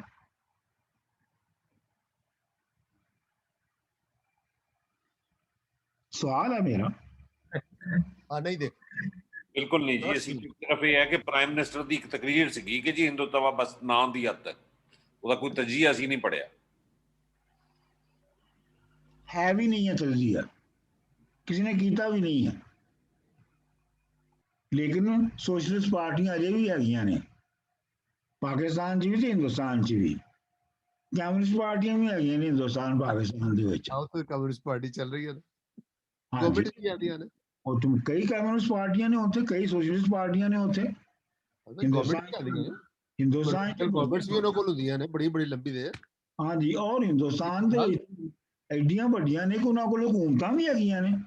ਜੀ ਹਾਂ, ਠੀਕ ਹੈ ਨਾ। ਤੇ ਲੇਕਿਨ ਮੇਰਾ ਕਹਿਣ ਦਾ ਮਤਲਬ ਇਹ ਹੈ, ਮੈਂ ਫਿਰ ਦੁਬਾਰਾ ਉਸ ਗੱਲ ਤੇ ਵਾਪਸ ਜਾ ਰਿਹਾ ਹਾਂ ਕਿ ਜੇ ਤੁਸੀਂ ਮਾਰਕਸਮ ਦੇ ਜਿਹੜੇ ਸਾਇੰਟੀਫਿਕ ਰੂਲ ਨੇ, ਜੇ ਉਹਨਾਂ ਨੂੰ ਤੁਸੀਂ ਫਾਲੋ ਨਹੀਂ ਕਰ ਰਹੇ ਔਰ ਤੁਸੀਂ ਉਹਨੂੰ ਇੱਕ ਅਕੀਦੇ ਦੇ ਤੌਰ ਤੇ ਅਪਣਾ ਰਹੇ ਹੋ, ਤੇ ਤੁਹਾਡੀ ਨਾਕਾਮੀ ਲਾਜ਼ਮੀ ਹੈਗੀ ਹੈ। ਤੁਸੀਂ ਕਦੀ ਕਾਮਯਾਬ ਨਹੀਂ ਹੋਣਾ, ਕਿਉਂਕਿ ਤੁਸੀਂ ਉਲਟੇ ਪਾਸੇ ਜਾ ਰਹੇ ਹੋ। ਸਾਡੇ ਉੱਥੇ ਤੁਹਾਨੂੰ ਯਾਦ ਹੋਏਗਾ ਸ਼ਰਾਈ ਸਾਹਿਬ, ਆਪਣਾ ਸਾਡੇ ਜ਼ਮਾਨੇ ਦੇ ਵਿੱਚ ਮੌਜ਼ੇ ਤੁੰਗ ਦੇ ਜਿਹੜੇ ਖਿਆਲਾਤ ਸਨ, ਅਕਵਾਲ ਸਨ, ਉਹ ਬੜੇ ਮਸ਼ਹੂਰ ਹੁੰਦੇ ਸਨ, ਹਨਾ। ਯਾਦ ਹੈ ਤਜ਼ਾਦ ਦੇ ਬਾਰੇ ਚ ਉਹਨਾਂ ਦੀ ਸਾਰਾ ਕੁਝ ਬੜੇ ਉਹਨਾਂ ਦੇ ਮਜ਼ਮੂਨ ਪੜ੍ਹੇ ਜਾਂਦੇ ਸਨ ਸਟੱਡੀ ਸਰਕਲ ਦੇ ਵਿੱਚ। ਤੇ ਉਹ ਖਾਸ ਤੌਰ ਤੇ ਅਸੀਂ ਚੀਨ ਜਾਪਾਨ ਦੇ ਬੜੇ ਕਨਫਲਿਕਟ ਪੜ੍ਹਦੇ ਹੁੰਦੇ ਸੀ ਉਹਨਾਂ ਦੇ। ਆਹੋ, ਤੇ ਉਹ ਪ੍ਰੋਫੈਸਰ ਅਜ਼ੀਜ਼ੁਦੀਨ ਸਾਹਿਬ ਸਾਡੇ ਉਸਤਾਦ ਸਨ ਲੈਫਟ ਦੇ, ਜਿਹੜੇ ਜਿਨ੍ਹਾਂ ਨੇ NSO ਬਣਵਾਈ ਸੀ ਸਾਡੇ ਕੋਲੋਂ, ਤੇ ਹੋਰ ਵੀ ਕੰਮ ਉਹਨਾਂ ਨੇ ਕੀਤੇ। ਆਪਣਾ ਸ਼ਰਾਈ ਸਾਹਿਬ ਵੀ ਉਹਨਾਂ ਦੇ ਨਾਲ ਸਨ। ਤੇ ਉਹ ਉਹਨਾਂ ਦਾ ਹਾਲ ਦੋਨੋਂ ਅਜ਼ੀਜ਼ਾਂ ਦਾ ਨਾਂ ਲੈ ਲਓ ਜੀ, ਅਜ਼ੀਜ਼ੁਲ ਹਕ ਔਰ ਅਜ਼ੀਜ਼ੁਦੀਨ। ਤੇ ਉਹ ਜਿਹੜੇ ਅਜ਼ੀਜ਼ੁਦੀਨ ਸਾਹਿਬ ਸਨ, ਉਹਨਾਂ ਨੇ ਜੇਬ ਦੇ ਵਿੱਚ ਮੌਜ਼ੇ ਤੁੰਗ ਦੇ ਇਕਬਾਲ ਦੀ ਇੱਕ ਜਿਹੜੀ ਪਾਕਟ ਸਾਈਜ਼ ਹੈ ਉਹ ਰੱਖਿਆ ਹੁੰਦਾ ਸੀ, ਜੇਬ 'ਚ, ਕੋਟ ਦੀ ਜੇਬ 'ਚ। ਜੀ। ਤੇ ਉਹ ਜਦੋਂ ਕਿਸੇ ਨੂੰ ਵੇਖਦੇ ਸਨ ਨਾ ਗਲਤ ਕੰਮ ਕਰਦੇ ਆ, ਮਤਲਬ ਮੈਨੂੰ ਕਿਸੇ ਕੁੜੀ ਨਾਲ ਬੈਠਿਆਂ ਵੇਖ ਲਿਆ ਉਹਨਾਂ ਨੇ, ਜਾਂ ਮੈਨੂੰ ਕਿਸੇ ਵੱਡੇ ਹੋਟਲ ਦੇ ਵਿੱਚੋਂ ਖਾਣਾ ਖਾਂਦਿਆਂ ਨਿਕਲਦਿਆਂ ਉਹਨਾਂ ਨੇ ਵੇਖ ਲਿਆ, ਤੇ ਪ੍ਰੋਫੈਸਰ ਸਾਹਿਬ ਨੇ ਉਹ 5 ਸੂਰਾ ਖੋਲ ਕੇ, ਉਹ ਜਿਹੜੇ ਅਕਵਾਲ ਸਨ ਉਹਨਾਂ ਨੂੰ ਖੋਲ ਕੇ, ਤੇ ਉਹ ਸ਼ਿਕ ਸੁਣਾ ਦੇਣੀ ਆ, ਦੇਖੋ ਤੁਸੀਂ ਲਿਬਰਲਿਜ਼ਮ ਦਾ ਕਿਹੜਾ ਗੁਨਾਹ ਕੀਤਾ ਹੈ। ਬਿਲਕੁਲ ਸਹੀ। ਇਹ ਮੈਂ ਤੁਹਾਨੂੰ ਲਿਟਰਲੀ ਦੱਸ ਰਿਹਾ, ਮੈਂ ਮਤਲਬ ਮੈਂ ਤੁਹਾਨੂੰ ਕਹਾਣੀ ਬਣਾ ਕੇ ਨਹੀਂ ਸੁਣਾ ਰਿਹਾ, ਇਹ ਇੰਝ ਹੀ ਹੁੰਦਾ ਸੀ। ਔਰ ਸ਼ਰਾਈ ਸਾਹਿਬ ਨੂੰ ਪਤਾ ਕਿ ਇੰਝ ਹੀ ਹੁੰਦਾ ਸੀ। Very true. ਹੁਣ ਜਿਹੜਾ ਸਾਰੀ ਗੱਲ ਕਹਿਣ ਦਾ ਮਤਲਬ ਹੈ ਜਿਹੜਾ ਮੇਰਾ, ਉਹ ਇਹ ਹੈ ਕਿ ਮੈਨੂੰ ਜ਼ਾਤੀ ਤੌਰ ਦੇ ਉੱਤੇ ਮੈਨੂੰ ਨਹੀਂ ਇਹ ਪੱਕ ਕਿ ਮਾਰਕਸਿਜ਼ਮ ਜਿਹੜਾ ਹੈ ਉਹਦੀ ਸਾਇੰਸ ਕਿਸ ਹੱਦ ਤੱਕ ਵੈਲਿਡ ਹੈ। ਇਹ ਅਜੇ ਮੈਂ ਪੱਕੇ ਯਕੀਨ ਨਾਲ ਨਹੀਂ ਕਹਿ ਸਕਦਾ। ਮੈਨੂੰ ਲੱਗਦਾ ਹੈ ਕਿ ਇਹ ਇੱਕ ਬਾਕੀ ਜਿਹੜੀਆਂ ਸੋਸ਼ਲ ਥਿਊਰੀਜ਼ ਨੇ ਉਹਨਾਂ ਦੇ ਮੁਕਾਬਲੇ ਦੇ ਵਿੱਚ ਇਹ ਇੱਕ ਜ਼ਿਆਦਾ ਸਾਇੰਟੀਫਿਕ ਥਿਊਰੀ ਹੈ। ਔਰ ਉਹ ਸਾਇੰਟੀਫਿਕ ਥਿਊਰੀ ਦੇ ਇਸ ਵਾਸਤੇ ਸਾਇੰਟੀਫਿਕ ਥਿਊਰੀ ਹੈ ਕਿ ਉਹਦੇ ਸਾਇੰਟੀਫਿਕ ਅਸੂਲ ਨੇ, ਔਰ ਉਹਨਾਂ ਅਸੂਲਾਂ ਨੂੰ ਸਮਝ ਕੇ ਸੁਸਾਇਟੀਆਂ ਦਾ ਉਵੇਂ ਐਨਾਲਿਸਿਸ ਹੋਣਾ ਚਾਹੀਦਾ ਹੈ ਜਿਵੇਂ ਇੱਕ ਡਾਕਟਰ ਮਰੀਜ਼ ਦਾ ਸਰਜਰੀ ਕਰਦਾ ਹੈ, ਇੱਕ ਜਿਵੇਂ ਫਿਜ਼ਿਕਸਟ ਜਿਹੜਾ ਯੂਨੀਵਰਸ ਨੂੰ ਜਿਵੇਂ ਐਨਾਲਾਈਜ਼ ਕਰਦਾ ਹੈ।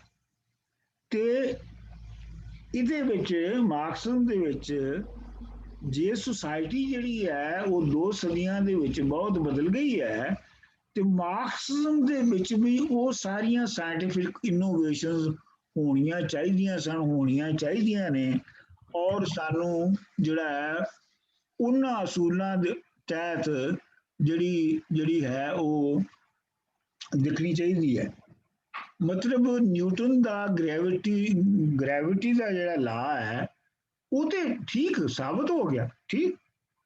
ਹੁਣ ਉਹਦੇ ਬੁਨਿਆਦ ਦੇ ਉੱਤੇ ਕਿੰਨਾ ਕੁਝ ਇਲਮ ਕ੍ਰੀਏਟ ਹੋਇਆ ਅੱਗੇ, ਔਰ ਕਿੰਨੀਆਂ ਕੁਝ ਗੱਲਾਂ ਹੋਈਆਂ ਉਹ ਤੁਹਾਨੂੰ ਸਾਰਿਆਂ ਨੂੰ ਪਤਾ ਨੇ। ਮਾਰਕਸਿਜ਼ਮ ਦਾ ਜਿਹੜਾ ਬੁਨਿਆਦੀ ਅਸੂਲ ਹੈ, ਜਿਹੜੇ ਬੁਨਿਆਦੀ ਕੰਟਰਾਡਿਕਸ਼ਨ ਦਾ ਅਸੂਲ ਹੈ ਜਿਹੜਾ, ਔਰ ਉਹਦੇ ਜਿਹੜੀ ਬਹੁਤ ਮੁੱਢਲੀਆਂ ਜਿਹੜੀ ਡਾਇਲੈਕਟੀਕਲ ਮਟੀਰੀਅਲਿਜ਼ਮ ਤੇ ਹਿਸਟੋਰੀਕਲ ਮਟੀਰੀਅਲਿਜ਼ਮ ਦੇ ਜਿਹੜੇ ਰੂਲ ਨੇ, ਜਿਹੜੇ ਅਸੂਲ ਨੇ, ਉਹ ਤੇ ਠੀਕ ਨੇ ਆਪਣੀ ਜਗ੍ਹਾ ਤੇ, ਮੈਨੂੰ ਵੀ ਸਾਇੰਟੀਫਿਕ ਲੱਗਦੇ ਨੇ, ਲੇਕਿਨ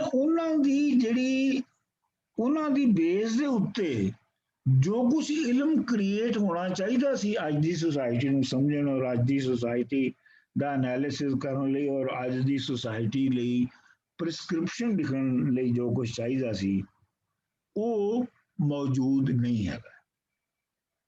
ਮੇਰਾ ਖਿਆਲ ਹੈ ਕਿ ਮੈਂ ਇੱਥੇ ਜਿਹੜਾ ਨਾ ਉਹ ਰੋਕਣਾ ਹੈ, ਤੇ ਤੁਸੀਂ ਅਗਰ ਕੋਈ ਗੱਲ ਕਰਨੀ ਹੋਵੇ ਤਾਂ ਕਰ ਲਓ।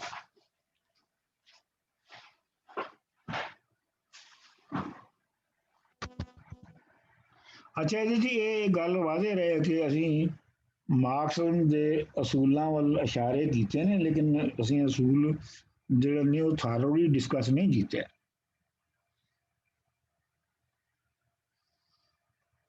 ਖਿਆਲ ਅਗਲੀ ਕਲਾਸ ਕਰ ਲਾਂਗੇ ਇੱਕ, ਤੇ ਦੂਸਰਾ ਹੈਗਾ ਕਿ ਵਜੂਦੀਅਤ ਤੇ ਵੀ ਤੁਸੀਂ ਕੁਝ ਦੱਸਣਾ ਸੀ। ਅਗਲੀ ਕਲਾਸ 'ਚ ਮੈਂ ਸਿਰਫ ਵਜੂਦੀਅਤ ਕਰਾਂਗਾ। ਇਹ ਜਿਹੜਾ ਮਾਰਕਸਮ ਵਾਲਾ ਮਸਲਾ ਹੈ, ਇਹਦਾ ਤੇ ਇਹ ਹੈ ਕਿ ਇੱਕ ਇਹਦਾ ਦਾ ਕਲਾਸ ਰੱਖੋ ਜੀ। ਹਾਂ, ਇਹਦੀ ਇੱਕ ਅਲੱਗਾ ਕਲਾਸ ਹੋਏਗੀ ਡਾਇਲੈਕਟੀਕਲ ਐਂਡ ਹਿਸਟੋਰੀਕਲ ਮਟੀਰੀਅਲਿਜ਼ਮ ਤੇ। ਹਾਂ, ਇਹਦੀ ਕਲਾਸ ਹੋਣੀ। ਹਾਂਜੀ, ਇਹ ਦਿੱਤੇ ਜਾ ਸਕਦੇ ਨੇ ਅਸੂਲਾਂ ਦੇ ਬਾਰੇ ਜਿਹੜਾ ਸਿਰਫ, ਕਿਉਂਕਿ ਉਹ ਜਿਹੜਾ ਨਾ ਉਹਨੂੰ ਤੁਸੀਂ ਇੱਕ 2 ਘੰਟਿਆਂ ਦੇ ਲੈਕਚਰ 'ਚ ਨਹੀਂ ਉਹਨੂੰ ਸਮਝਾ ਸਕਦੇ, ਉਹਦੇ ਲਈ ਤੁਹਾਨੂੰ ਇੱਕ ਪੂਰਾ ਸਮੈਸਟਰ ਚਾਹੀਦਾ ਹੈ। ਤੇ ਚਲੋ ਜੀ, ਇਹਨਾਂ ਨੂੰ ਦੱਸਣ ਵਾਸਤੇ ਦੱਸੋ, ਪ੍ਰੋਲੇਟੇਰੀਏਟ ਤਾਂ ਤੁਸੀਂ ਦੱਸ ਦਿੱਤੀ, ਇਹਨਾਂ ਨੂੰ ਬੁਰਜੁਆਜ਼ੀ ਤੇ ਪੈਟੀ ਬੁਰਜੁਆਜ਼ੀ ਵੀ ਦੱਸ ਦਿਓ। ਉਹ ਤੁਸੀਂ ਦੱਸ ਦਿਓ ਨਾ, ਹੁਣ ਮੈਂ ਤੇ ਉਨੀ ਚ ਦੱਸਣੀ। ਚਲੋ ਨੈਕਸਟ। ਚਲੋ ਠੀਕ, ਤੁਸੀਂ ਆਪਣੇ ਗਰੁੱਪ ਚ ਜਸਪ੍ਰੀਜ਼ਮ ਦੱਸ ਦੇਣਾ ਨਾ। ਮੈਂ ਉਹ ਦੱਸ ਦੇ। ਚਲੋ ਠੀਕ ਹੈ, ਓਕੇ, ਥੈਂਕ ਯੂ ਜੀ। ਓਕੇ ਜੀ, bye. Okay ji, thank you. Bye bye. Bye.